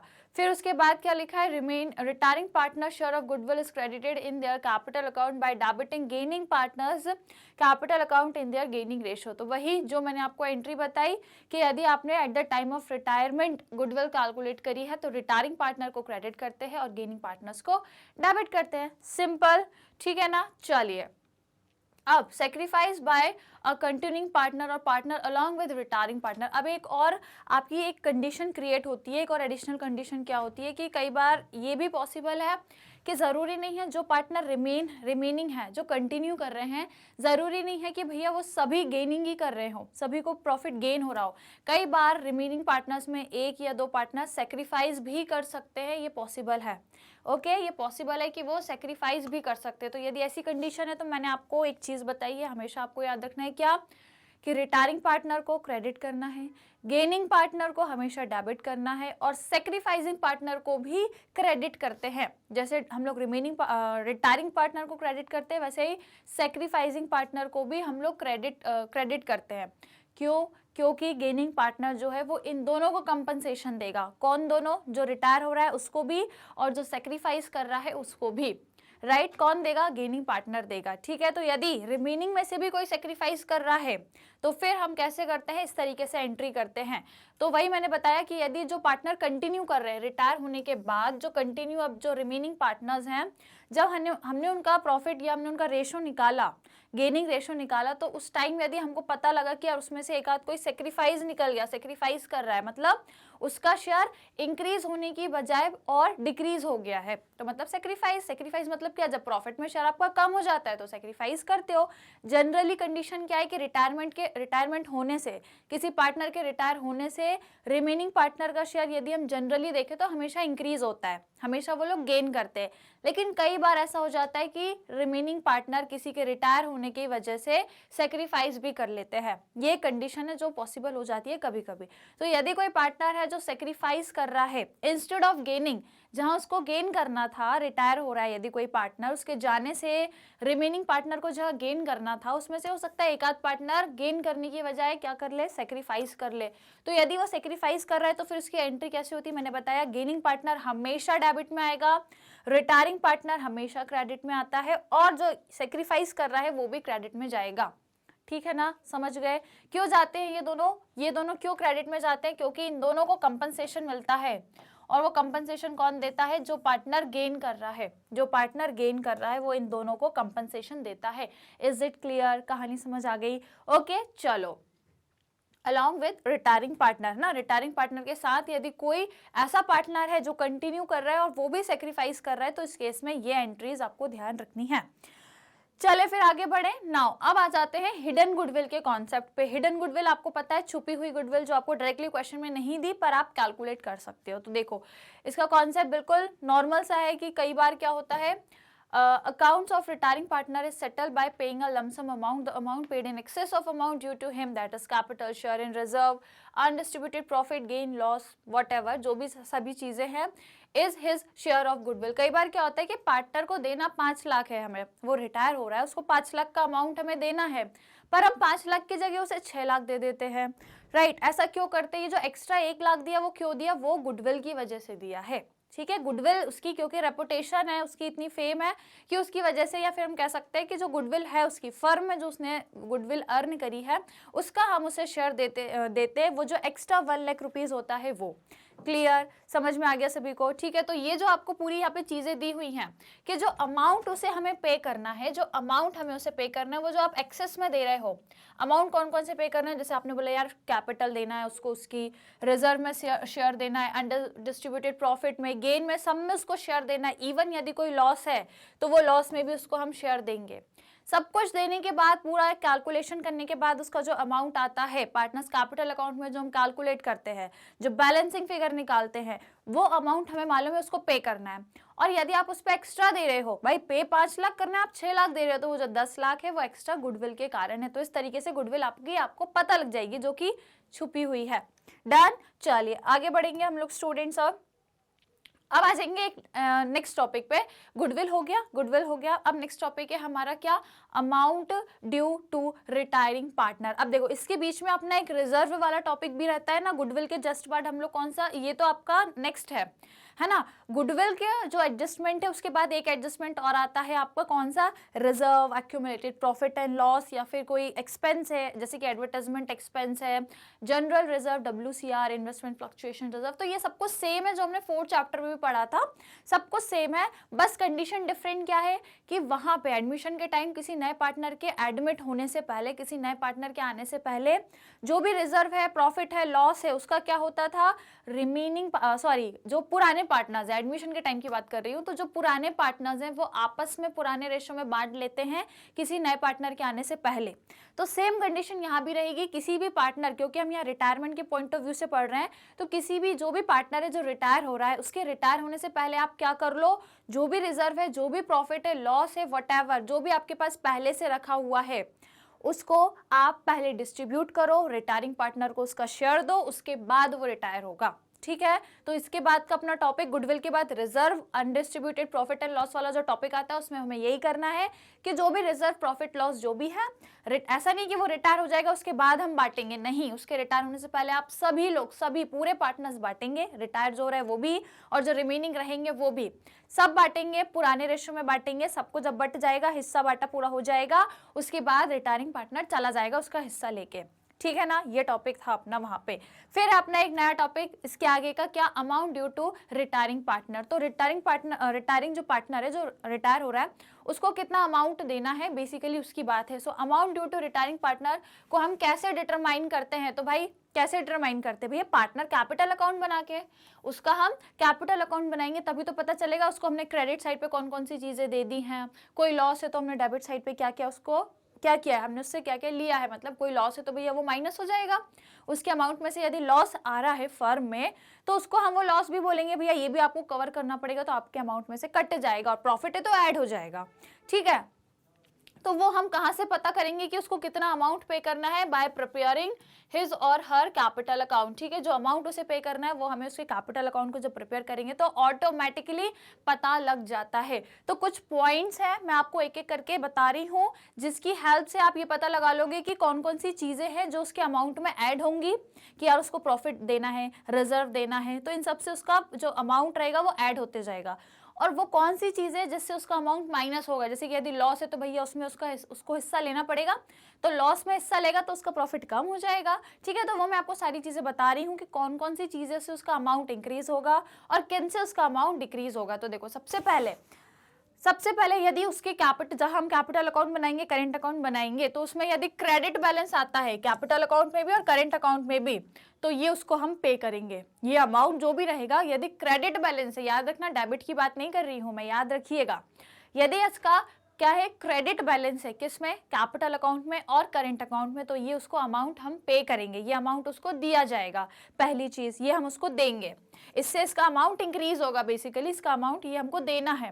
Okay, then share in gain profit on revaluation of asset and liability. ठीक है, तो जो हम रिवैल्यूएशन अकाउंट बनाते हैं, है ना, उसमें यदि क्या आया है, उसमें यदि आपका प्रॉफिट आया है, यदि प्रॉफिट आया तो भैया वो आपको प्रॉफिट उसको देना पड़ेगा, राइट। पहली चीज क्या बोली है, क्रेडिट बैलेंस है यदि करेंट में और कैपिटल अकाउंट में तो वो देंगे, रिवैल्यूएशन अकाउंट में यदि प्रॉफिट है तो वो देंगे। उसके बाद क्या देंगे हम उसे, यदि कोई रिजर्व है, कोई एक्यूमुलेटेड प्रॉफिट है तो उसमें उसको हिस्सा देंगे, है ना। फिर क्या देंगे, गुडविल जो है फर्म की, उसमें उसको शेयर देंगे। Okay, then share of profit up to the date of his retirement, जब तक कि वो रिटायर नहीं हो जाता तब तक का उसको जितना भी प्रॉफिट हो रहा होगा उस पूरे प्रॉफिट में उसको हम शेयर देंगे। देन सैलरी है, कोई इंटरेस्ट उसको देना है, जैसे कि interest on capital due to retiring partner will be date on the retirement. ठीक है, आपको उसको कोई सैलरी देनी है आपके एग्रीमेंट के अकॉर्डिंग, आपकी पार्टनरशिप डीड के अकॉर्डिंग, यदि उसको कोई सैलरी देनी है, कोई इंटरेस्ट देना है, तो भैया वो सब उसको देंगे। इन सब चीज़ों से, ये सब से उसका अमाउंट इंक्रीज होगा, थोड़ा थोड़ा सब, मतलब ये सब कुछ देंगे, उसके जो भी शेयर होगा उसके शेयर के अनुसार, उसके अकॉर्डिंग हम उसको ये सब कुछ पे करेंगे, तो इससे उसका अमाउंट बढ़ता चला जाएगा और फाइनली फिर जो अमाउंट निकलेगा वो हम उसे पे करेंगे। राइट, चलो अब आगे बढ़े।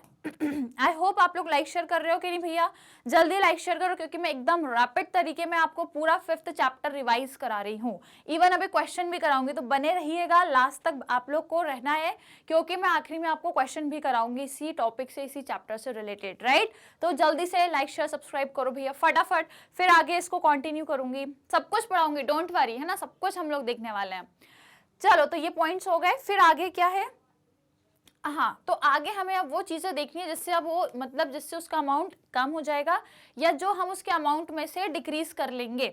देखो, हमने अभी ये जो चीज़ें देखी है, जस्ट इसके पहले वाली, ये वाली जो चीज़ें देखी है, इन सबको हम उसके शेयर में ऐड करेंगे तो उसका अमाउंट ये बन गया, इतना अमाउंट, जैसे मान लो ये 5 लाख रुपीज़ उसका पूरा अमाउंट बन गया। ये सब कुछ शेयर देने के बाद पूरा ओवरऑल जब हमने कैलकुलेट किया तो वो पूरा 5 लाख का एक अमाउंट बना जो उसको देना है। लेकिन अब इस 5 लाख में से कुछ कटेगा भी, तो क्या क्या कटेगा वो मैं आपको बता रही हूँ। तो भैया ये सब चीज़ें अब हम उससे उसके अमाउंट में से काट लेंगे, मतलब इन सब चीज़ों को हम उसके अमाउंट में से डिडक्ट कर देंगे। तो उसका अमाउंट जैसे 5 था तो वो 4 लाख पे या 3 लाख पे आ जाएगा। तो वो कौन कौन सी चीज़ें जिससे उसका अमाउंट कम होगा या जिसको हमें उसके अमाउंट में से डिक्रीज करना है। तो भैया सबसे पहले यदि डेबिट बैलेंस है, याद रखना, यदि कैपिटल का या करेंट अकाउंट का उसका डेबिट बैलेंस है तो वो माइनस कर देना, ठीक है। यदि डेबिट है तो मैंने अगेन क्या बोला, यदि क्रेडिट बैलेंस है तो इंक्रीज होगा उससे अमाउंट, वो ऐड हो जाएगा, और यदि डेबिट बैलेंस है तो वो अमाउंट में डिक्रीज होगा, ठीक है ना, उससे उसका अमाउंट कम होगा, डिडक्ट कर देंगे हम, राइट। कैसे याद रखोगे आप, तो डी मतलब डेबिट और डी मतलब डिडक्ट, है ना, हमको इसको डिडक्ट करना है। यदि डेबिट बैलेंस है तो डिडक्ट करना है, क्रेडिट है तो ऐड कर देना, ठीक है। फिर उसके बाद और क्या क्या माइनस करेंगे, तो भैया drawing and interest thereon of the retiring partner. तो भैया यदि रिटायरिंग पार्टनर ने कभी कंपनी से कोई ड्रॉइंग करी थी, फर्म में से, या उसने पैसा निकाला था, तो भैया जाते टाइम उसको बोलेंगे जो पैसा आपने लिया था वापस करो, है कि नहीं। और यदि आपने पैसा लिया था, इंटरेस्ट ऑन ड्रॉइंग भी यदि हम चार्ज कर रहे थे, तो वो इंटरेस्ट भी देके जाओ, ड्रॉइंग का पूरा अमाउंट भी दो अलॉन्ग विद इंटरेस्ट, सब कुछ वापस लेंगे। जब हम उसको जाते टाइम उसका पूरा शेयर दे रहे हैं, तो हम भी तो बोलेंगे कि भाई जो आपने अभी तक हमसे लिया है वो भी हमें वापस करो। सब कुछ लेना देना बिल्कुल क्या करना है, अपने को पूरा सेटलमेंट करना है, बिल्कुल पूरा लेना देना क्लियर रखना है। तो ये चीज हम उससे लेंगे तो इससे उसका अमाउंट माइनस हो जाएगा। देन एडवांस और loan taken by him from the firm, यदि उसने कभी कोई लोन लिया है, हो सकता है ना फर्म से उसने कभी लोन लिया होगा, तो जाते टाइम बोलेंगे भैया वो लोन वापस करके जाइए, तो इससे उसका अमाउंट कम हो जाएगा। Share in the accumulated profit of past year, या फिर आपका कोई लॉस था, कोई पिछले साल लॉस हो गया था, तो उसमें भी वो शेयर देगा और उसका अमाउंट कम हो जाएगा। Share in the loss of revaluation, यदि रिवैल्यूएशन अकाउंट में आपका लॉस है, तो भैया उसमें भी उसकी हिस्सेदारी रहेगी, वो भी इस लॉस को बियर करेगा। जैसे कि मैंने बोला कि यदि हमने देखा था पहले वाली केस में कि उसका 5 लाख का अमाउंट बन रहा था, 5 लाख में से जब इन सब अमाउंट को हमने देखा, तो भैया ये पूरा अमाउंट इसका 2 लाख का बन रहा था, जिसमें क्या क्या शामिल था इस 2 लाख में, कि भैया लोन था, कुछ ड्राइंग थी इसकी, उस पर इंटरेस्ट था, या कैपिटल अकाउंट या करेंट अकाउंट में कुछ डेबिट बैलेंस था, कोई लॉस था रिवैल्यूएशन का, कोई एक्यूमुलेटेड लॉस था। ये सब कुछ जब हमने देखा तो भैया इसका 2 लाख बन रहा था, तो भैया ये 2 लाख माइनस कर दो और अब सिर्फ और सिर्फ उसको 3 लाख देंगे। समझ गए, ये है आपका अमाउंट जो रिटायरिंग पार्टनर को पे करना है, ठीक है। Amount due to retiring partner इस तरीके से आएगा, कितना आया अपना 3 लाख। इज इट क्लियर, समझ आ गया, कितना आया 3 लाख आया। कैसे आया समझ गए, जो जो भी देना था वो दिया, उसमें से जो हमें उससे लेना था वो माइनस कर दो, बस जो लेना है वो उसको माइनस करके फाइनल अमाउंट हम उसको दे देंगे। क्लियर हो गया स्टूडेंट्स, चलिए अब हम आगे बढ़ते हैं। आगे क्या लिखा है, यदि क्वेश्चन साइलेंट है, अब अकॉर्डिंग टू द, यदि हम क्वेश्चन की बात करें अकॉर्डिंग टू क्वेश्चन, तो क्वेश्चन यदि कुछ नहीं कहता है, साइलेंट है, भैया चुपचाप बैठा है आपका क्वेश्चन, तो आप ये समझोगे कि जो अमाउंट उसे पे करना है वो हम अभी नहीं पे कर रहे हैं, हम उसको लोन कंसिडर कर ले रहे हैं। हम उसको क्या कंसिडर कर रहे हैं, लोन कंसिडर करें कि भैया अभी नहीं दिया है, बाद में दे देंगे। जैसे कि मैंने अभी बताया कि उसको 3 लाख देना है हमें, अभी जो हमने निकाला अमाउंट 3 लाख बना, या तो क्वेश्चन में दिया होगा कि वो 3 लाख आपने तुरंत कैश में पे करके काम खत्म कर लिया, या तुरंत आपने बैंक से ट्रांसफर करवा के काम खत्म कर लिया। लेकिन यदि क्वेश्चन बिल्कुल चुपचाप बैठा है, साइलेंट है, क्वेश्चन कुछ नहीं कह रहा, तो आप ये समझोगे कि हमने इसको तुरंत पे नहीं किया, हमने इसके अमाउंट को लोन कंसिडर कर लिया है और इस लोन को हम बाद में देंगे। बाद में मतलब 6 महीने, 1 साल, 2 साल, जब भी हो, वो हमको नहीं सोचना कब देंगे, पर हम इसको बाद में देंगे। तो आप उसको लोन मानोगे और एंट्री कैसे करोगे, रिटायरिंग पार्टनर अकाउंट को क्या करेंगे, उसके कैपिटल अकाउंट को डेबिट करेंगे और रिटायरिंग पार्टनर के लोन अकाउंट को क्रेडिट करेंगे, क्योंकि अब हमने उसको लोन मान लिया, हमारी ये लाइबिलिटी हो गई है। भाई किसी का लोन अपन लेते हैं, बैंक से भी लोन लेती है यदि कंपनी, तो उसके लिए लाइबिलिटी है कि भैया वो लोन उसको एक ना एक दिन वापस करना पड़ेगा, इसलिए लोन को क्रेडिट कर दो। पार्टनर जो भी है उस पार्टनर के नाम से लोन अकाउंट बनाएंगे, उसको क्रेडिट करेंगे और उस पार्टनर के कैपिटल अकाउंट को डेबिट कर देंगे, ठीक है ना। रिटायरिंग पार्टनर लोन अकाउंट, और फिर इसको कहाँ शो करेंगे, क्योंकि आपने लोन लिया है, अब उस पार्टनर का जो अमाउंट है आप तुरंत पे नहीं कर रहे हो, आपने उसको लोन माना है, फ्यूचर में कभी पे करोगे, तो भैया ये बर्डन हो गया आपके सिर पे। सिर पे क्या है, बर्डन है, लाइबिलिटी साइड पे बैलेंस शीट पे दिखाना, जो अब नई बैलेंस शीट बनाओगे ना, रिवाइज्ड बैलेंस शीट, वहां पे लाइबिलिटी साइड पे हम ये शो करेंगे, क्योंकि ये लाइबिलिटी हो गई, लोन हो गया हमारे लिए। अब ये इंपॉर्टेंट चीज है, ये जो 4 लाइनें लिखी हुई है नीचे, ये काफी इंपॉर्टेंट है। इंपॉर्टेंट इसलिए है क्योंकि एग्जाम में क्वेश्चन आता है और उस पे जो बेसिस पे हमें क्वेश्चन करना है, जो कॉन्सेप्ट है, वो यही 4 लाइनों में छुपा हुआ है। तो मैं आपको बहुत आसान भाषा में एक्सप्लेन करती हूँ, तो ध्यान से सुनो। यदि जिस पार्टनर को, जो पार्टनर रिटायर हो रहा है, उसको आपको 3 लाख रुपए देने हैं, मैंने अभी बताया 3 लाख का अमाउंट बना उसका, 3 लाख आप तुरंत नहीं दे रहे हो, आपने उसको लोन मान लिया है, आप मान लो उसको 1 साल 2 साल बाद दोगे। तो भैया यदि आप बैंक से भी लोन लेते हो तो बैंक फ्री में लोन नहीं देता है, आपसे बोलता है हम इस पे ब्याज लेंगे, आपसे इंटरेस्ट लेंगे 2%, 3%, 4%, जो भी है। सेम कंडीशन यहाँ भी अप्लाई होगी। जिस पार्टनर को आप जो पार्टनर रिटायर हो गया उसको आपको पैसा देना है, आपने नहीं दिया, आपने उसको लोन मान के अभी अपने पास ही रखा है, वो पैसा फ्यूचर में दोगे, तो फ्यूचर में वो पैसा तो दोगे ही दोगे, वो जो 3 लाख का अमाउंट है वो तो दोगे ही, और उसके साथ जो इंटरेस्ट बनेगा वो भी आपको देना पड़ेगा। और वो इंटरेस्ट यदि आपने आपस में पार्टनरशिप एग्रीमेंट में ये डिसाइड करके रखा है कि भैया हम 5% इंटरेस्ट देंगे, 10% देंगे, तो ये आपके एग्रीमेंट के अकॉर्डिंग चलेंगे। और यदि आपके बीच में ऐसा कोई एग्रीमेंट नहीं है तो फिर हम 6% देंगे। कितना देंगे स्टूडेंट? 6% देंगे। पहली चीज समझ आ गई। आपने सामने वाले का अमाउंट अपने पास रख के रखा है एज अ लोन, तो जब वापस करोगे आप इंस्टॉलमेंट में, अभी मैं मेथड्स भी बताऊंगी, डोंट वरी, तो जैसे भी आप वापस करोगे इंस्टॉलमेंट में करो, किस्तों में थोड़ा थोड़ा, जैसे 3 लाख देना है तो पहले 1 लाख दे दिया, फिर 1 लाख, फिर 1 लाख, ऐसे करके जैसे भी दोगे। पर जितने भी समय बाद दे रहे हो, 1 साल बाद दे रहे हो तो 6% इंटरेस्ट लगा के दो, 2 साल बाद दे रहे हो तो भी हर साल का इंटरेस्ट, मतलब 6%, ये 1 साल पर एनम, हर 1 साल पे 6% इंटरेस्ट लगेगा। अब आप चाहे 1 साल में दे दो, 2 में दे दो, 3 में दे दो, 4 साल में दे दो, जब भी दो आप, हर साल का 6% इंटरेस्ट आपका लगेगा। ठीक है, पहली कंडीशन। दूसरी कंडीशन ये कहती है कि क्योंकि आपने अब उसका पैसा अपने पास रख के रखा है लोन समझ के, तो लोन में जो पैसा है वो बस अब ऐसे सजाने के लिए तो है नहीं। कंपनी जब भी बैंक से लोन लेती है, आप भी यदि कभी बैंक से लोन लेते हो तो कहीं ना कहीं इन्वेस्ट करते हो ना। फॉर एग्जांपल यदि मैं नॉर्मल जनरल अपने लोगों की बात करूं तो अपन यदि बैंक से लोन लेते हैं तो जाहिर सी बात है या तो घर बनाने के लिए लेते हैं, गाड़ी खरीदने के लिए लेते हैं, या फिर कहीं कुछ इन्वेस्ट करने के लिए खरीदते हैं, सॉरी लोन लेते हैं, मतलब कहीं भी कहीं इन्वेस्ट करने के लिए हम लोन लेते हैं। घर पे सजाने के लिए कोई पैसा नहीं लेता लोन में कि यार मतलब बैंक से लोन ले लिया और बढ़िया सजा के रखा है या अपनी अलमारी में बिल्कुल बंद करके रखा है, ऐसे नहीं चलेगा। फिर आप उस लोन को वापस करोगे तो इंटरेस्ट देना पड़ेगा, तो फिर कैसे दोगे? इसलिए कहीं ना कहीं हम उसको खर्च करते हैं। सेम कंपनी भी करेगी। आपने यदि उसका जो लोन है, जो पार्टनर रिटायर हो रहा है उसको 3 लाख देना था, वो आपने अपने पास यदि लोन समझ के रखा है तो मतलब आपने उसको कहीं ना कहीं इन्वेस्ट किया होगा। सपोज वो जो 3 लाख था फर्म ने कहीं इन्वेस्ट कर दिया। अब भैया इन्वेस्ट करा है तो जाहिर सी बात है आपको वो इन्वेस्ट किए हुए अमाउंट पे भैया प्रॉफिट तो मिला होगा, जैसे हम क्या कहते हैं, रिटर्न ऑन इन्वेस्टमेंट, है ना। आपने कहीं पैसा लगाया है तो उस पर आपको रिटर्न भी मिला होगा। जैसे आपने यदि 3 लाख लगाया था तो आपको 4 लाख मिला होगा, मिलता ही है। और जब भी आप पैसा इन्वेस्ट करते हो तो आपको इंटरेस्ट मिलता है, जिसको हम क्या बोलते हैं, रिटर्न ऑन इन्वेस्टमेंट, ठीक है ना। यदि 3 लाख लगाया, 3 लाख ही वापस मिलेगा तो कोई मतलब का नहीं है। यदि 3 लाख लगा रहे हो तो ऐसे लगाओ कम से कम कल को वापस मिलेंगे तो 4 लाख 5 लाख बन के निकले, राइट। तो यही आपने भी किया होगा, उसका अमाउंट आपने अपने पास रोक के रखा है, 3 लाख आपने कहीं इन्वेस्ट किया होगा, आपको प्रॉफिट मिला होगा। तो अब जो पार्टनर रिटायर हुआ है उसको जब आप उसका 3 लाख वापस करोगे तो अब आपको क्या करना पड़ेगा, 3 लाख तो देने ही है।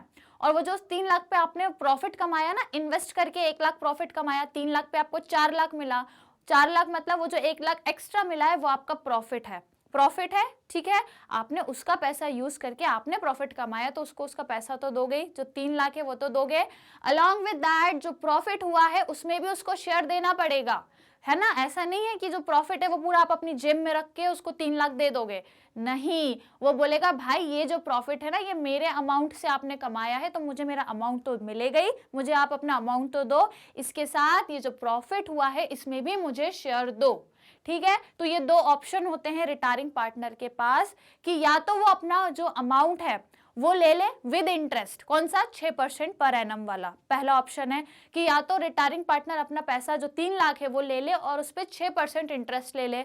1 साल के लिए तो 6% लगेगा, 2 साल के लिए तो फिर अगले साल और 6% लगेगा, ऐसे करके उसका इंटरेस्ट बढ़ते जाएगा हर साल, ठीक है। पहला ऑप्शन है। दूसरा ऑप्शन उसके पास एक और ये रहता है, दूसरा ऑप्शन ये रहता है कि आप क्या करो, जो अमाउंट है वो ले लो और उसके साथ उस अमाउंट पे जो इन्वेस्ट करके प्रॉफिट हुआ है उसमें भी शेयर ले लो। 2 ऑप्शन है, जो आपको बेनिफिशियल, आपको मतलब रिटायरिंग पार्टनर को जो बेनिफिशियल लगेगा वो उस ऑप्शन को चूज करेगा और वो जाहिर सी बात है वही ऑप्शन चूज करेगा जो हाई अमाउंट होगा। यदि 3 लाख पे इंटरेस्ट ज्यादा है तो वो लेगा, और यदि 3 लाख पे प्रॉफिट मिल रहा है वो ज्यादा है, जो भी अमाउंट ज्यादा निकलेगा, देखो 3 लाख तो है ही सही, वो तो मिलेगा ही, उस पे यदि जो इंटरेस्ट वाला अमाउंट है वो ज्यादा होगा तो वो वाला रख लेगा, इंटरेस्ट वाला ऑप्शन चूज कर लेगा। लेकिन यदि उस पे जो प्रॉफिट लग रहा है वो ज्यादा है, वो अमाउंट ज्यादा है, तो फिर वो ऑप्शन चूज करेगा। फॉर एग्जाम्पल यदि मानो इंटरेस्ट लगा के वो 3 लाख 3.5 लाख बन रहे हैं और यदि प्रॉफिट लगा के वो 3 लाख, मान लो 3 लाख 20 हजार बन रहे हैं, तो वो कौन सा चूज करेगा, 3,20,000 या 3,50,000? जाहिर सी बात है 3,50,000 ही चूज करेगा ना, तो वो इंटरेस्ट वाला ऑप्शन चूज करेगा। ये दो ऑप्शन है जो रिटायरिंग पार्टनर को सूटेबल लगेगा वो चूज करेगा। डन। और सूटेबल वही लगेगा जिसकी अमाउंट हाई रहेगी, ठीक है ना भैया। कहीं आपको 10,000 मिल रहे हैं और कहीं 20 मिल रहे हैं, तो आप 20 वाला ऑप्शन ही चूज करोगे ना, 10 वाला काहे को करोगे, ठीक है, समझ गए। तो ये इंपॉर्टेंट 4 लाइन में लिखा हुआ है जो मैंने आपको एक्सप्लेन कर दिया, राइट। तो आई होप आपको समझ आ गया होगा कि कैसे उसको अमाउंट हम डिसाइड करते हैं। चलें अब आगे बढ़े। नाउ मेथड देख लेते हैं कि भैया जो पार्टनर रिटायर हो रहा है उसको जो अमाउंट की हमें पेमेंट करनी है उसको करने की क्या क्या मेथड है। तो भैया 2 मेथड है। सबसे पहला तो ये है कि जो भी अमाउंट देना है, सपोज 3 लाख रुपए देना है, इकट्ठा एक बार में दे दो, काम खत्म करो, जिसको हम बोलते हैं लमसम। लमसम अमाउंट मतलब 3 लाख देना है, इकट्ठा दे दा के खत्म करो, है ना। आगे की झंझट नहीं रखनी, आज ही देना है, कैश में दे दो, बैंक से ट्रांसफर करा दो, कैसे भी दे दो, पर दे दा के खत्म करो, छुट्टी करो उसकी, ठीक है। पहली मेथड। दूसरी ये है कि भैया हर कंपनी के पास 3 लाख रुपए कैश हमेशा अवेलेबल ही थोड़ी ना रहता है भैया, हमारे घर में भी सिचुएशन होती है, जरूरी थोड़ी हमेशा 3 लाख हमारे घर में रखा ही हो, तो किसी को देना हो तो तुरंत दे दिया। तो कंपनी या फर्म के पास भी हो सकता है कि फिलहाल में इतना कैश नहीं हो, तो कंपनी बोलती है कि यार हम आपको इंस्टॉलमेंट में पैसा देंगे, हर 6 महीने में थोड़ा थोड़ा दे देंगे, हर 1 साल में थोड़ा थोड़ा दे देंगे। तो ऐसे करके क्या करेगी, किस्तों में पैसा देगी, मतलब इंस्टॉलमेंट में देगी। जैसे 3 लाख देना है तो 3 साल में 1-1 लाख करके देगी। Done. This is the 2 methods of payment, ठीक है, कैसे हम पेमेंट करते हैं रिटायरिंग पार्टनर की। डन। चलो इनको थोड़ा सा डिटेल में समझे हम, फिर क्वेश्चन भी करेंगे, ठीक है। चलो तो पेमेंट इन लमसम अभी बताया कि इकट्ठा एक बार में पैसा दे दो, कैश से दे दो, बैंक से दे दो, कैसे भी दे दो, दे दा के खत्म करो। तो उस टाइम पे हम एंट्री कैसे करेंगे, क्योंकि फर्म पैसा दे रही है, अमाउंट दे रही है, कैश में दे रही है, बैंक में दे रही है, जैसे भी दे रही है उसको क्रेडिट करो, और जिसको दे रही है उसको डेबिट करो। तो रिटायरिंग पार्टनर को दे रही है, रिटायरिंग पार्टनर डेबिट हो जाएगा। बैंक कम हो रही है, फर्म का कैश कम हो रहा है, 3 लाख की पेमेंट हो रही है, तो वो क्रेडिट साइड आ जाएगा। पहला केस। फिर दूसरा केस क्या है ये, if retiring partner capital account after adjustment show debit balance that much amount is receive from the retiring partner. हाँ, और यदि मान लो फॉर एग्जांपल कैपिटल अकाउंट में यदि उसका डेबिट बैलेंस निकल जाता है, जो पार्टनर रिटायर हो रहा है ना उसका यदि डेबिट बैलेंस है, मतलब क्रेडिट बैलेंस, समझ रहे हो ना, कैपिटल अकाउंट का जो क्रेडिट बैलेंस आता है, इसका मतलब हमें ये पैसा, हमें ये अमाउंट पार्टनर को देना है, हमें मतलब फर्म को। देखो कैपिटल अकाउंट हम बनाते हैं इस तरीके से, ये होता है डेबिट साइड और ये होता है क्रेडिट साइड। यदि क्रेडिट साइड बैलेंसिंग फिगर आता है, या नॉट बैलेंसिंग फिगर, यदि क्रेडिट साइड का आपका वो आता है, आप क्या कह सकते हो, डेबिट बैलेंस, अगर आपका डेबिट बैलेंस आया है, आपका मालूम है जब भी कैपिटल अकाउंट बनाते हैं या तो डेबिट बैलेंस आएगा या क्रेडिट बैलेंस आएगा। तो यदि क्रेडिट बैलेंस आया है ना, कौन सा वाला, यदि क्रेडिट बैलेंस आया है, इट मींस ये जो अमाउंट है वो आप मतलब फर्म रिटायरिंग पार्टनर को पे करेगी। कौन पे करेगी, फर्म रिटायरिंग पार्टनर को पे करेगी यदि आपका क्रेडिट बैलेंस है तो। ऑन द अदर हैंड यदि इसमें कैपिटल अकाउंट में यदि डेबिट बैलेंस है तो ये अमाउंट रिटायरिंग पार्टनर पे करेगा फर्म को। समझ गए, समझे कि नहीं समझे, आया समझ में। क्योंकि हम क्रेडिट साइड पे क्या लिखते हैं, जो हमें उसको पे करना है, जैसे कि रिजर्व, प्रॉफिट में हिस्सा है, वर्कमैन कंपनसेशन रिजर्व का हिस्सा है, या फिर कोई प्रॉफिट में हिस्सा है, जो भी है सब कुछ हम लोग क्रेडिट साइड पे देते हैं। तो यदि क्रेडिट साइड ज्यादा आया, क्रेडिट साइड का बैलेंस आया, तो फर्म ये अमाउंट पार्टनर को पे करती है, रिटायरिंग पार्टनर को फर्म ये अमाउंट पे करती है। लेकिन यदि डेबिट साइड का बैलेंस आ गया, मतलब कि यहाँ पे लॉस ज्यादा है कोई, है ना, उसके बाद गुडविल, जो भी चीजें हम डेबिट में लिखते हैं, और लोन वगैरह जो भी चीजें हैं, और हमने लास्ट में देखा कि यार डेबिट बैलेंस ज्यादा है, मतलब उसके डेबिट साइड का चीजें ज्यादा है, डेबिट का अमाउंट ज्यादा है, तो फिर ये अमाउंट रिटायरिंग पार्टनर फर्म को देता है। ठीक है, तो बस ये याद रखो, डेबिट बैलेंस है इसका मतलब रिटायरिंग पार्टनर फर्म को ये अमाउंट देगा, और यदि क्रेडिट बैलेंस है इसका मतलब फर्म रिटायरिंग पार्टनर को ये अमाउंट देगी। समझ गए। तो यदि डेबिट बैलेंस है तो इसका मतलब पार्टनर देगा फर्म को, तो यदि पार्टनर फर्म को पेमेंट कर रहा है, इसका मतलब फर्म के पास या तो कैश आ रहा है या बैंक आ रहा है, तो जो भी आ रहा है कैश या बैंक उसको डेबिट कर दो, है ना, उसको क्या कर दो, डेबिट कर दो। और क्रेडिट क्या करोगे, जो भी पार्टनर वो आपको जो आपको अमाउंट पे कर रहा है, जो भी पार्टनर है जो रिटायर हो रहा है, ठीक है, तो उस रिटायरिंग पार्टनर को क्या करेंगे, हम क्रेडिट कर देंगे। समझ गए, कोई दिक्कत कोई समस्या, राइट। तो इस तरीके से हमें एंट्री करनी है पहली मेथड में, कौन सी वाली, लमसम मेथड। अब दूसरी वाली मेथड देख लेते हैं हम। पेमेंट इन इंस्टॉलमेंट दूसरी मेथड है जहां पे हम इकट्ठा एक बार में पैसा नहीं दे रहे हैं बल्कि किस्तों में दे रहे हैं, इंस्टॉलमेंट बना के दे रहे हैं। तो इस कंडीशन में हमारा क्या हो रहा है, सो इफ पार्टनर एग्रीड, हाँ यदि इन दोनों में एग्रीमेंट है, मतलब ये दोनों एग्री कर रहे हैं, दोनों मतलब जो पार्टनर रिमेनिंग है और जो रिटायर हो रहा है, यदि वो एग्री हैं दोनों के, चलो ठीक है इंस्टॉलमेंट में चलेगा। कई बार क्या होता है ना, जो पार्टनर रिटायर हो रहा है उसको एक बार में पैसे चाहिए होते हैं, वो बोलता है भैया इंस्टॉलमेंट नहीं, आप तो तुरंत मेरे को पैसा दे जाके मेरा काम खत्म करो, मेरे को जाना है ना, मैं रिटायर हो रहा हूँ, मेरे को मेरा पैसा दो। तो वही मैं कह रही हूँ, यदि इंस्टॉलमेंट की बात है, तो वो पूरा सबका एग्रीमेंट होना चाहिए उसमें, रिटायरिंग पार्टनर का भी और रिमेनिंग पार्टनर का भी। तो इस पर्टिकुलर कंडीशन में हम क्या करते हैं, जो भी बैलेंस है उसका, जो भी पार्टनर्स कैपिटल अकाउंट में जो पार्टनर रिटायर हो रहा है उसका जो बैलेंस है, यदि तुरंत कैश या बैंक से दे देते हैं तो कैश अकाउंट या बैंक अकाउंट में हम लोग डेबिट साइड पे लिख देते हैं। तुरंत नहीं दे रहे हो तो फिर वो जो बैलेंस है उसको कहाँ ट्रांसफर करोगे, उसके लोन अकाउंट में कहाँ ट्रांसफर करोगे, उसी के नाम से लोन अकाउंट बना के डेबिट साइड पे ट्रांसफर कर दोगे जो बैलेंस है वो।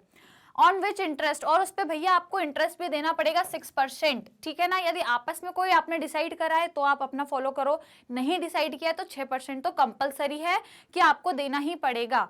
The amount payable to retiring partner is shown as liability, आपको मालूम है जो आपका लोन है ये आपके लिए लाइबिलिटी बन चुका है, तो इसको बैलेंस शीट में लाइबिलिटी साइड पे दिखा दोगे आप। ओके चलिए, तो काफी इजी कहानी है, क्लियर हो गई होगी। Now if interest is payable, interest is paid on or credited to his loan account on the basis of amount outstanding in beginning of the year, तो जितना भी उसका अमाउंट स्टार्टिंग में रहेगा, जैसे कि अभी मैंने बताया कि मान लो 3 लाख उसको देना है, हमने इंस्टॉलमेंट सोची है कि हम हर साल आपको 1-1 लाख देंगे, तो 3 साल में 3 लाख खत्म कर देंगे, आपने कहा ठीक है।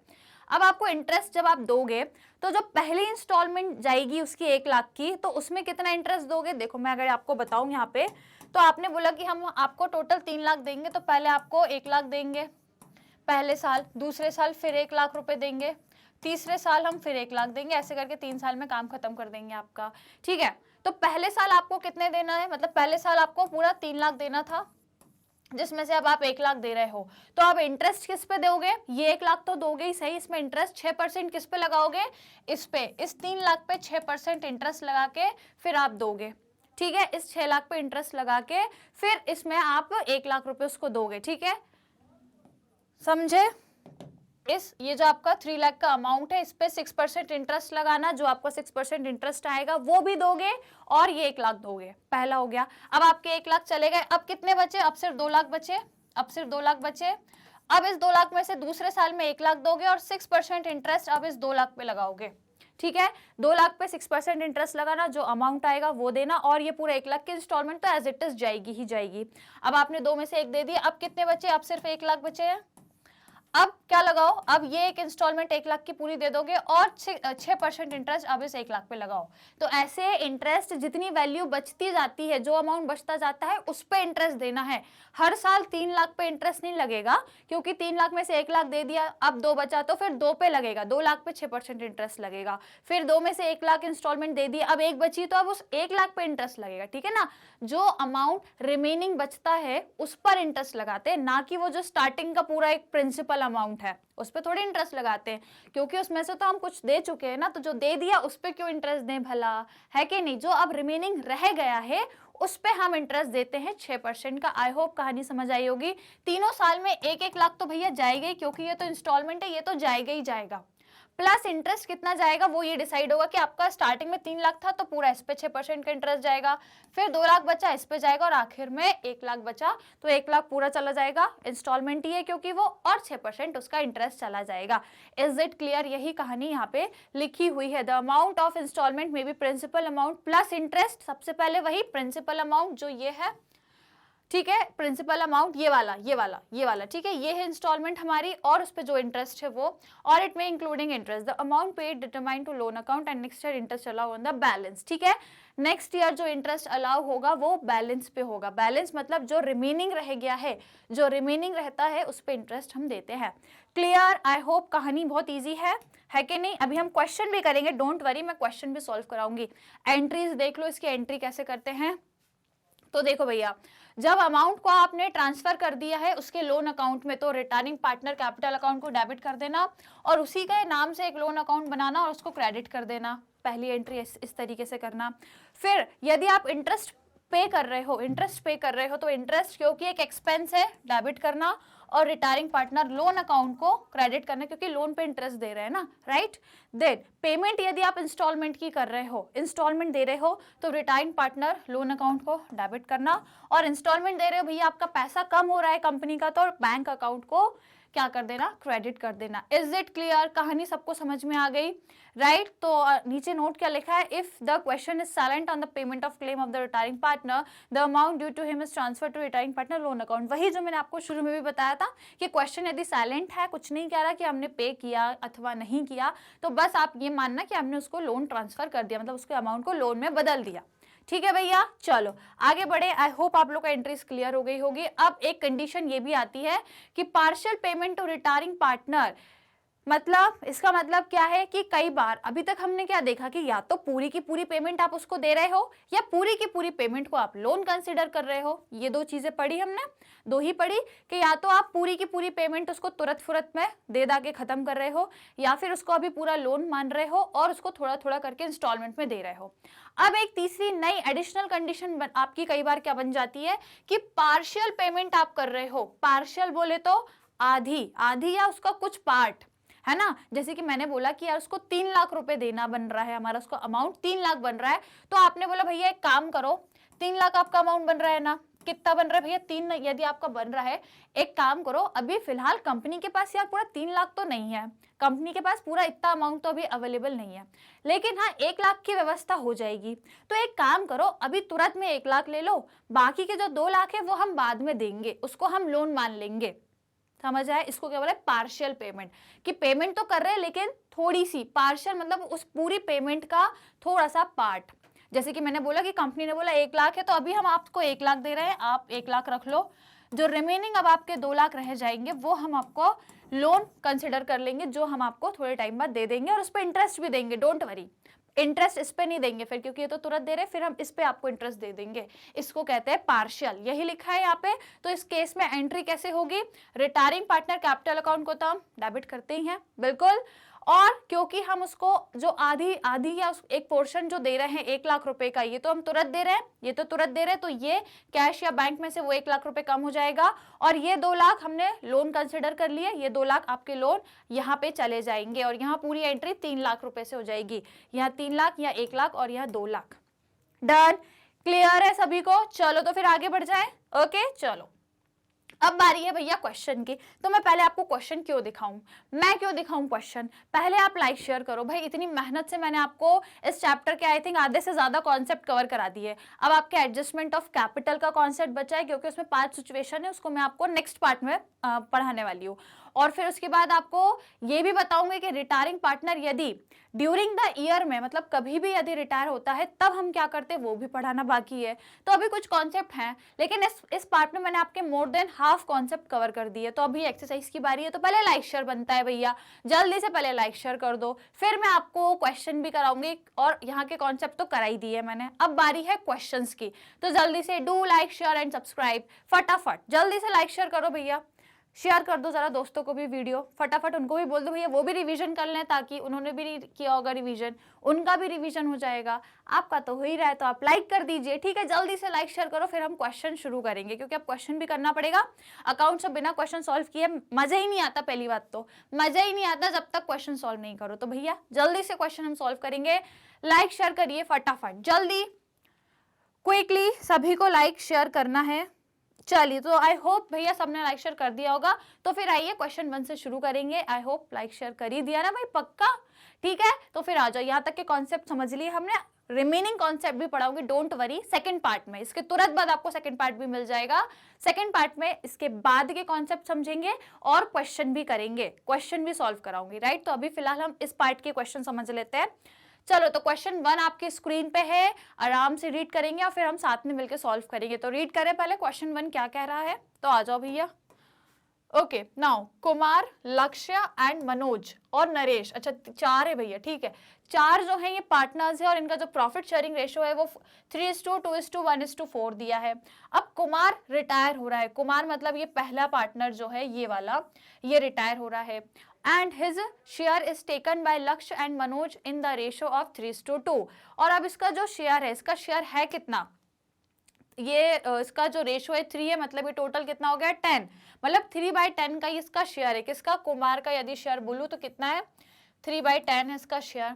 तो इसका जो शेयर है वो कौन ले रहा है? क्योंकि अब मैंने बोला ना जब कोई पार्टनर रिटायर होता है तो किसी पार्टनर को क्या होता है? गेन होता है, तो वही दिया है। अब इसका जो शेयर है वो कौन लेगा? वो किसका गेन बन जाएगा? वो बनेगा भैया लक्ष्य और मनोज, मतलब ये दोनों आपस में इसके शेयर में से थोड़ा थोड़ा गेन कर लेंगे। और बेचारा जो नरेश है ये नहीं कर रहा, ये जहां पहले था आज भी वही है, ठीक है, इसने गेन नहीं किया और ना सेक्रीफाइस किया, नो गेन नो सेक्रीफाइस, ठीक है। चलो, तो इन दोनों ने इसके शेयर को आपस में बांटा है, किस रेशो में? 3:2 रेशो में बांटा है। किसने? लक्ष्य ने और मनोज ने। ये जो इसका शेयर है रिटायरिंग पार्टनर का, इसको आपस में इन लोगों ने गेन कर लिया, आपस में डिस्ट्रीब्यूट करा है 3:2 के रेशो में। आपसे क्वेश्चन कह रहा है calculate new profit sharing ratio and gaining ratio of the remaining partners. Remaining मतलब अब इन तीनों का, लक्ष्य, मनोज और नरेश, इन तीनों का आप पहले तो न्यू प्रॉफिट शेयरिंग रेशो बताओ, तीनों का न्यू प्रॉफिट रेशो। और जो इन दोनों ने गेन किया है ना, किनने? लक्ष्य और मनोज, इन दोनों ने जो गेन किया है इनका गेनिंग रेशो भी बताओ। नरेश ने तो किया नहीं है गेन, तो इसका तो गेनिंग नहीं होगा, इसका लेकिन न्यू रेशो होगा, गेनिंग नहीं होगा। गेनिंग क्यों नहीं होगा? क्योंकि साफ लिखा है ना कि इसका जो शेयर है वो इन दोनों ने लिया है, बस लास्ट वाले ने नहीं लिया। यदि क्वेश्चन में ऐसा नहीं होता ना कि इन दोनों ने नहीं लिया, सबने लिया, तो फिर हम सबको देते, सबको बांट देते, ठीक है, सबको हम बांट देते फिर, ठीक है। लेकिन फिलहाल क्वेश्चन में हमको जैसा दिया हम उसके अकॉर्डिंग चलेंगे। तो जल्दी से मुझे बताओ, मैंने जस्ट अभी पढ़ाया है आपको, जस्ट अभी बताया है कैसे न्यू प्रॉफिट शेयरिंग रेशो निकालते हैं, कैसे गेनिंग निकालते हैं। तो शुरुआत हम कहां से करेंगे स्टूडेंट? सबसे पहले जो पार्टनर आपका रिटायर हो रहा है, ठीक है, जो पार्टनर आपका रिटायर हो रहा है उसका देखेंगे कि उसका जो शेयर है इन दोनों ने कितना कितना गेन किया है। तो चलो क्वेश्चन हम लोग वर्किंग नोट से चालू करेंगे। तो सबसे पहले देखो क्या करना है हमको, ओल्ड रेशो क्वेश्चन में दिया है, ये वर्किंग नोट नहीं है, ये आपका सोल्यूशन ही है, ठीक है। चलो, ओल्ड रेशो है 3:2, 2:1, 3:1, 4, 3:1 and 4, ये ओल्ड है। पहला पार्टनर हो चुका है भैया रिटायर, ये रिटायर हो गया है और न्यू रेशो दिया नहीं है, पूछा हुआ है हमसे। तो यदि मैं बात करूं कि भैया लक्ष्य को कितना गेन हुआ, लक्ष्य को एग्जैक्टली हुआ कितना गेन, तो भैया इस रेशो में इसने, इन दोनों ने इस रेशो में इसको डिस्ट्रीब्यूट किया है आपस में, मतलब इस पर्टिकुलर शेयर को आपस में इन दोनों में, इस रेशो में बांटा इन दोनों ने इस रेशो में इसको आपस में बांटा है। तो इसका मतलब जो लक्ष्य है, यदि मैं एल की बात करूं तो एल गेनिंग या एल गेन, एल मतलब लक्ष्य ने कितना गेन किया है, तो इसका जो शेयर है रिटायरिंग पार्टनर का कितना है भैया 3/10 है कि नहीं है? 3/10 इसका शेयर है ना, 3/10, ठीक है। तो मतलब लक्ष्य ने जो गेन किया है 3/10 में, वो कितना किया है, किस रेशो में किया है? 3:2, मतलब इसका आप क्या निकालोगे? 3/5 निकालोगे, है ना। इसने 3:2 के रेशो में किया है ना, इनने 3:2, मतलब लक्ष्य ने क्या किया है 3/5 और जो मनोज है इसने 2/5 रेशो में गेन किया है, यही रेशो है। तो मतलब इसका इतना जो होगा लक्ष्य का होगा और इसका इतना जो होगा वो मनोज का होगा। तो इसका इतना मतलब ये मैंने यहाँ पे लिख दिया है, इसका इतना कितना होगा भैया, इसका इतना कितना बताओ जल्दी, 5 और 10, जल्दी एलसीएम वेलसीएम ले लो। तो देखो भैया इसका एलसीएम आएगा आपका 10, क्योंकि 5 के टेबल में 5 और 10 दोनों आता है, तो एलसीएम हो गया आपका 10। अब 10 के टेबल में 10 1 टाइम्स और 1 3 3, अच्छा ये तो मल्टीप्लाई है ना, तो डायरेक्ट कर दो आप, ये हो जाएगा 3 3 9, डन, 3 3 9 हो गया।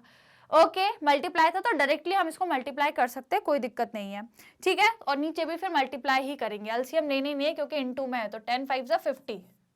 Is it clear? चलो, अब दूसरे का यदि मैं बोलूं, दूसरा कौन है? मनोज ने कितना गेन किया, तो सेम वही इसी के शेयर में कुमार का जो शेयर है 3/10, उसमें इसने 2/5 गेन किया है, तो 3 2 6 और 10 5 50। Is it clear? मतलब इन दोनों को, इन दोनों जो हैं, ये दोनों लक्ष्य और मनोज, इन्होंने इतना गेन किया है, लक्ष्य ने इतना गेन किया है मनोज ने। तो अब क्या करो, हमको क्या बताना है, हमें क्या बताना है, profit, new profit sharing ratio. तो न्यू प्रॉफिट शेयरिंग रेशो कैसे निकल जाएगा, इनके पुराने रेशो में ये रेशो प्लस हो जाएगा, पुराना जो है वो तो वैसे ही है, और इन्होंने जो गेन किया है ये वाला, ये जो इन्होंने गेन किया है ये भी ऐड हो जाएगा। तो फाइनली इनका न्यू शेयर हमको पता लग जाएगा कि इनका न्यू प्रॉफिट शेयरिंग रेशो कितना है। क्लियर हो गया क्या स्टूडेंट्स? ठीक है, इज इट क्लियर? तो देखो भैया ये हमको मिल गया बढ़िया इनका गेन, इनने कितना कितना गेन किया है, ठीक है। तो अब देखो, अब हम क्वेश्चन में क्या निकालेंगे, यहाँ पे new profit sharing ratio, new PSR सबका निकालेंगे। सब बोले तो कुमार तो रिटायर हो गया, तो अब L, M और N। चलिए, तो मैंने फॉर्मूला बताया न्यू PSR कैसे निकालते हैं। जो इनका ओल्ड है, ओल्ड वाला जो रेशो है वो लेंगे, और इसमें हम क्या करते हैं, जितना इनको गेन हुआ है वो, जितना इनको गेन हुआ है उसको हम लोग क्या कर देंगे, ऐड कर देंगे, ठीक है। ओल्ड में इनका जो गेन है वो ऐड कर दो बस।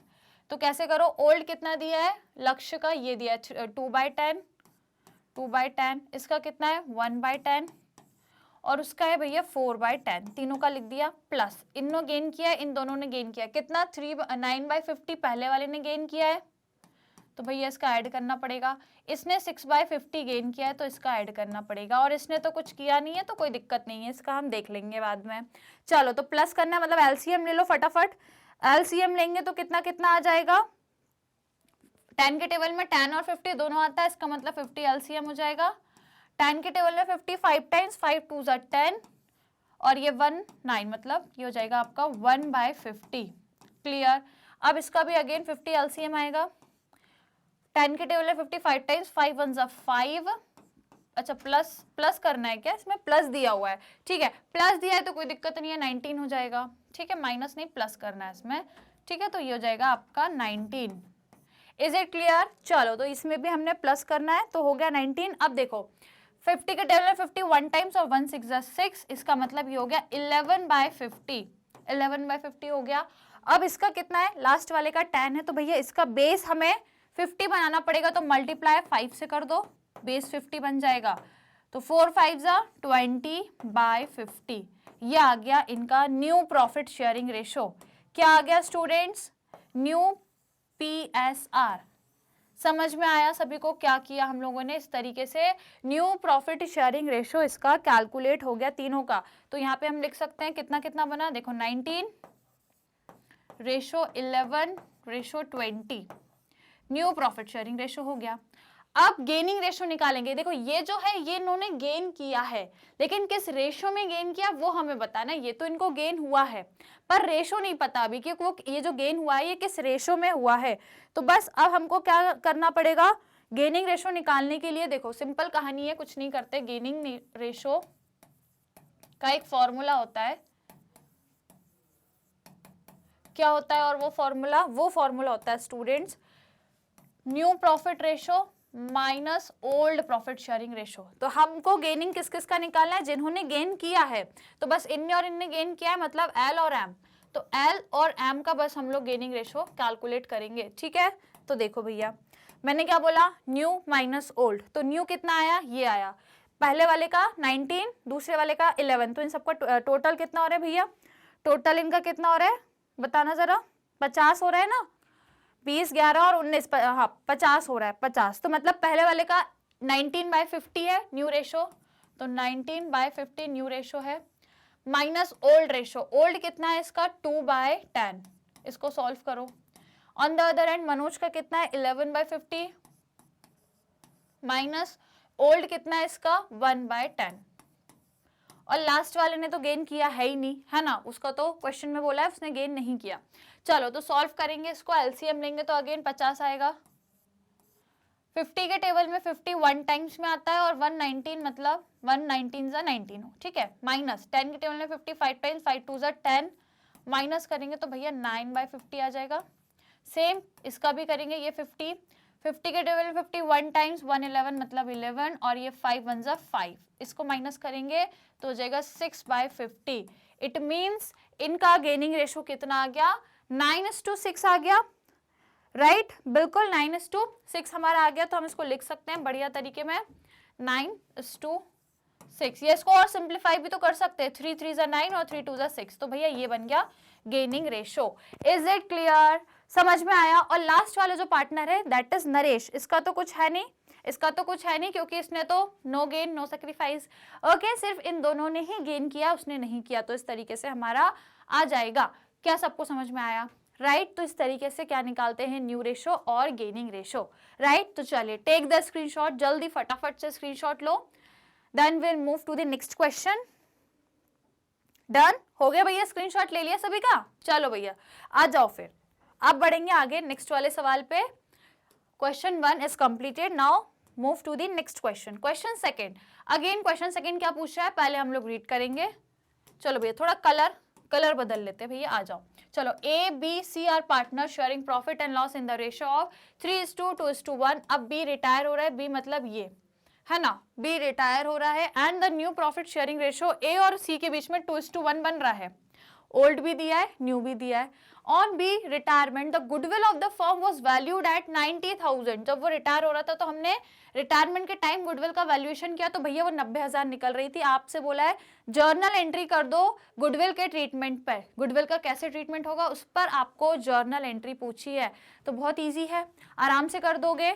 मैंने आपको जस्ट अभी क्या बताया, अभी पढ़ाया कि यदि गुडविल ऑलरेडी बुक्स में होती है तो पुराने रेशो में सभी पार्टनर में बट जाती है, लेकिन ये गुडविल कौन सी है, ये बुक्स वाली नहीं है, ये at the time of retirement पे जो आपने कैलकुलेट करी है वो है। तो इसको हम गेनिंग रेशो में इसका ट्रीटमेंट करते हैं। गेनिंग रेशो में करेंगे तो पहले गेनिंग रेशो निकालेंगे, तो फिर आ जाओ गेनिंग रेशो निकालना पड़ेगा हमको। तो हम बढ़िया तरीके में चलते हैं और गेनिंग रेशो कैलकुलेट करेंगे। तो देखो क्वेश्चन में हमको पहले क्या दिया है, ओल्ड रेशो। ओल्ड रेशो हमें कितना दिया है, 3:1, 3:2:1 दिया है। 3:2:1 हमें ओल्ड दिया है। और यदि मैं बात करूं न्यू रेशो की, तो स्टूडेंट्स हमें न्यू रेशो कितना दिया है, न्यू रेशो क्वेश्चन में बोला है 2:1, 2:1 बोला है न्यू रेशो। हमें निकालना है गेनिंग रेशो।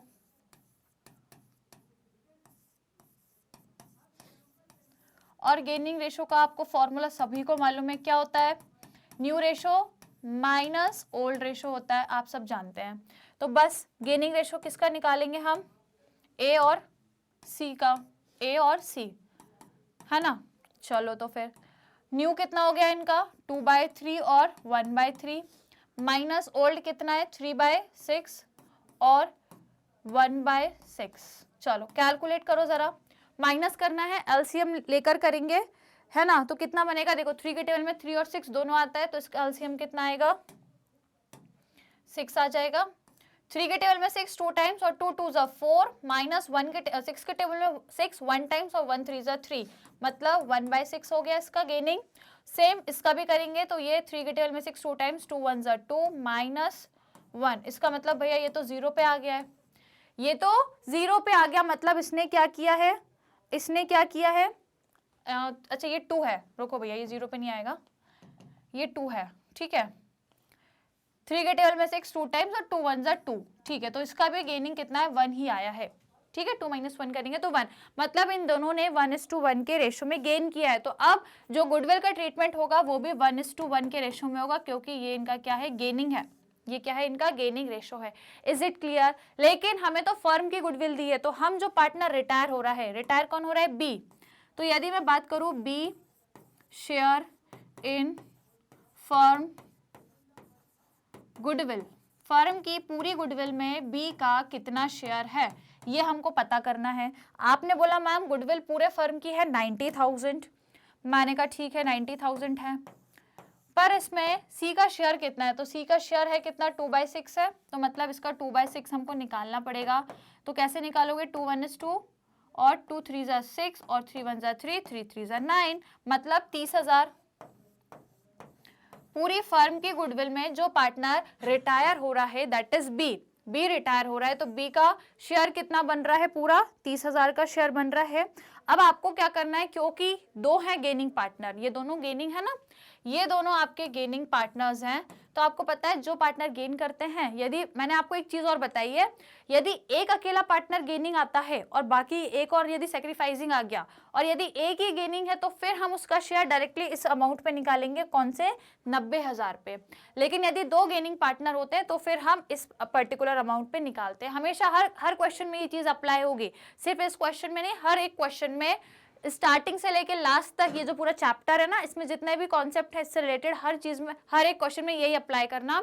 यदि एक गेनिंग पार्टनर है, सिर्फ और सिर्फ एक, तो इस पूरे ओवरऑल जो फर्म का अमाउंट है, चाहे कैपिटल का चाहे गुडविल का, इस पर शेयर निकालना। ठीक है, यदि एक गेनिंग पार्टनर है।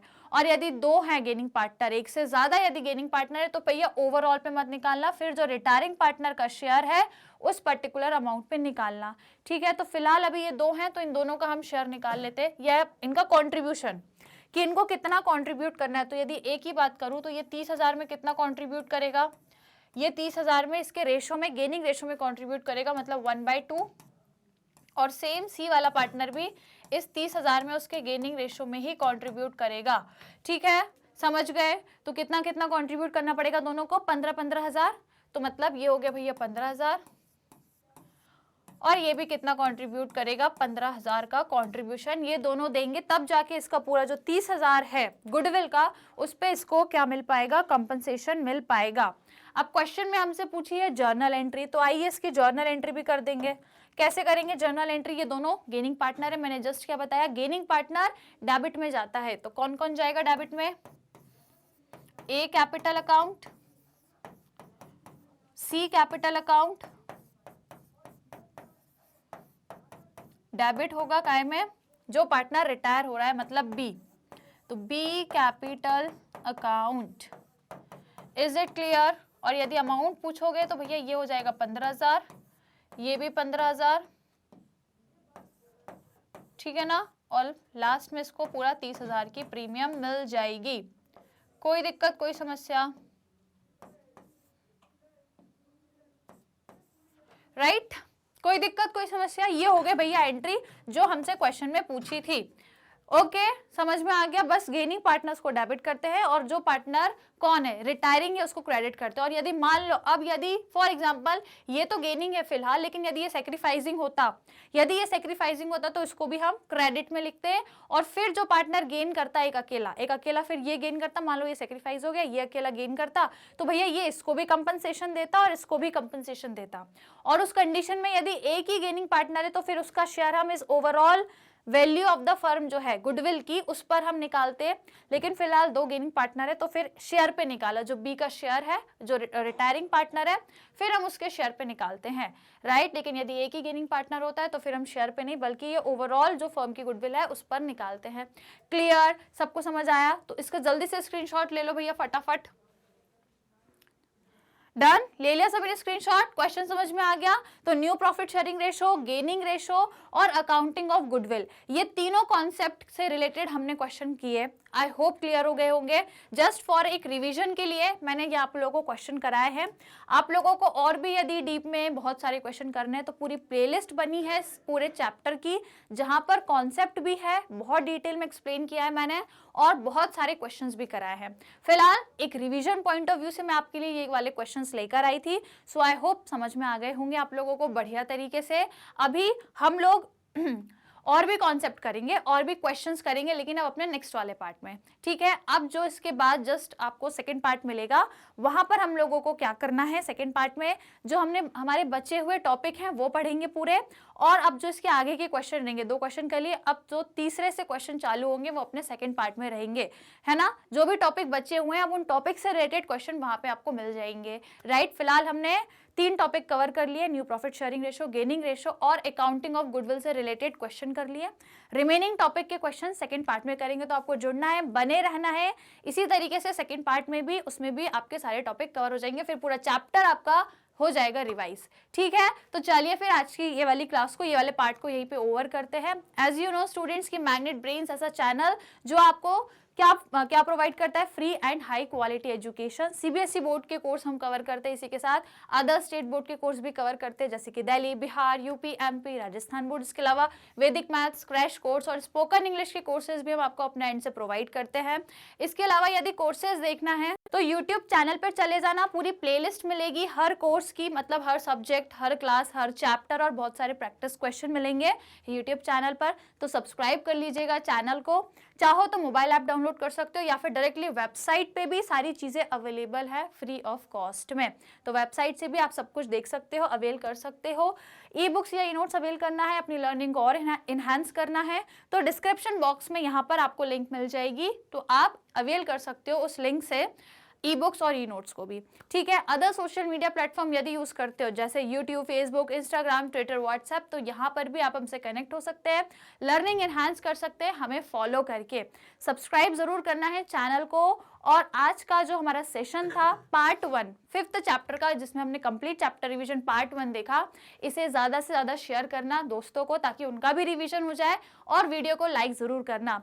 इसके तुरंत बाद जस्ट मैं आपके लिए पार्ट 2 भी लेकर आऊंगी, जहां पे आपका ये जो आधे टॉपिक्स हैं और आधे क्वेश्चंस बचे हैं ये हम लोग कवर करेंगे, राइट। क्वेश्चन ज्यादा और कराऊंगी आपको सेकंड पार्ट में। यहाँ मैंने आपको बस 2 क्वेश्चन कराए, इससे ज्यादा क्वेश्चन हम लोग सेकंड पार्ट में करेंगे, और लेंदी क्वेश्चन जो फुल फ्लेज क्वेश्चन आता है वो भी हम करेंगे, ठीक है। तो बस सेकंड पार्ट में आपको जुड़े रहना है, बने रहना है चैनल के साथ।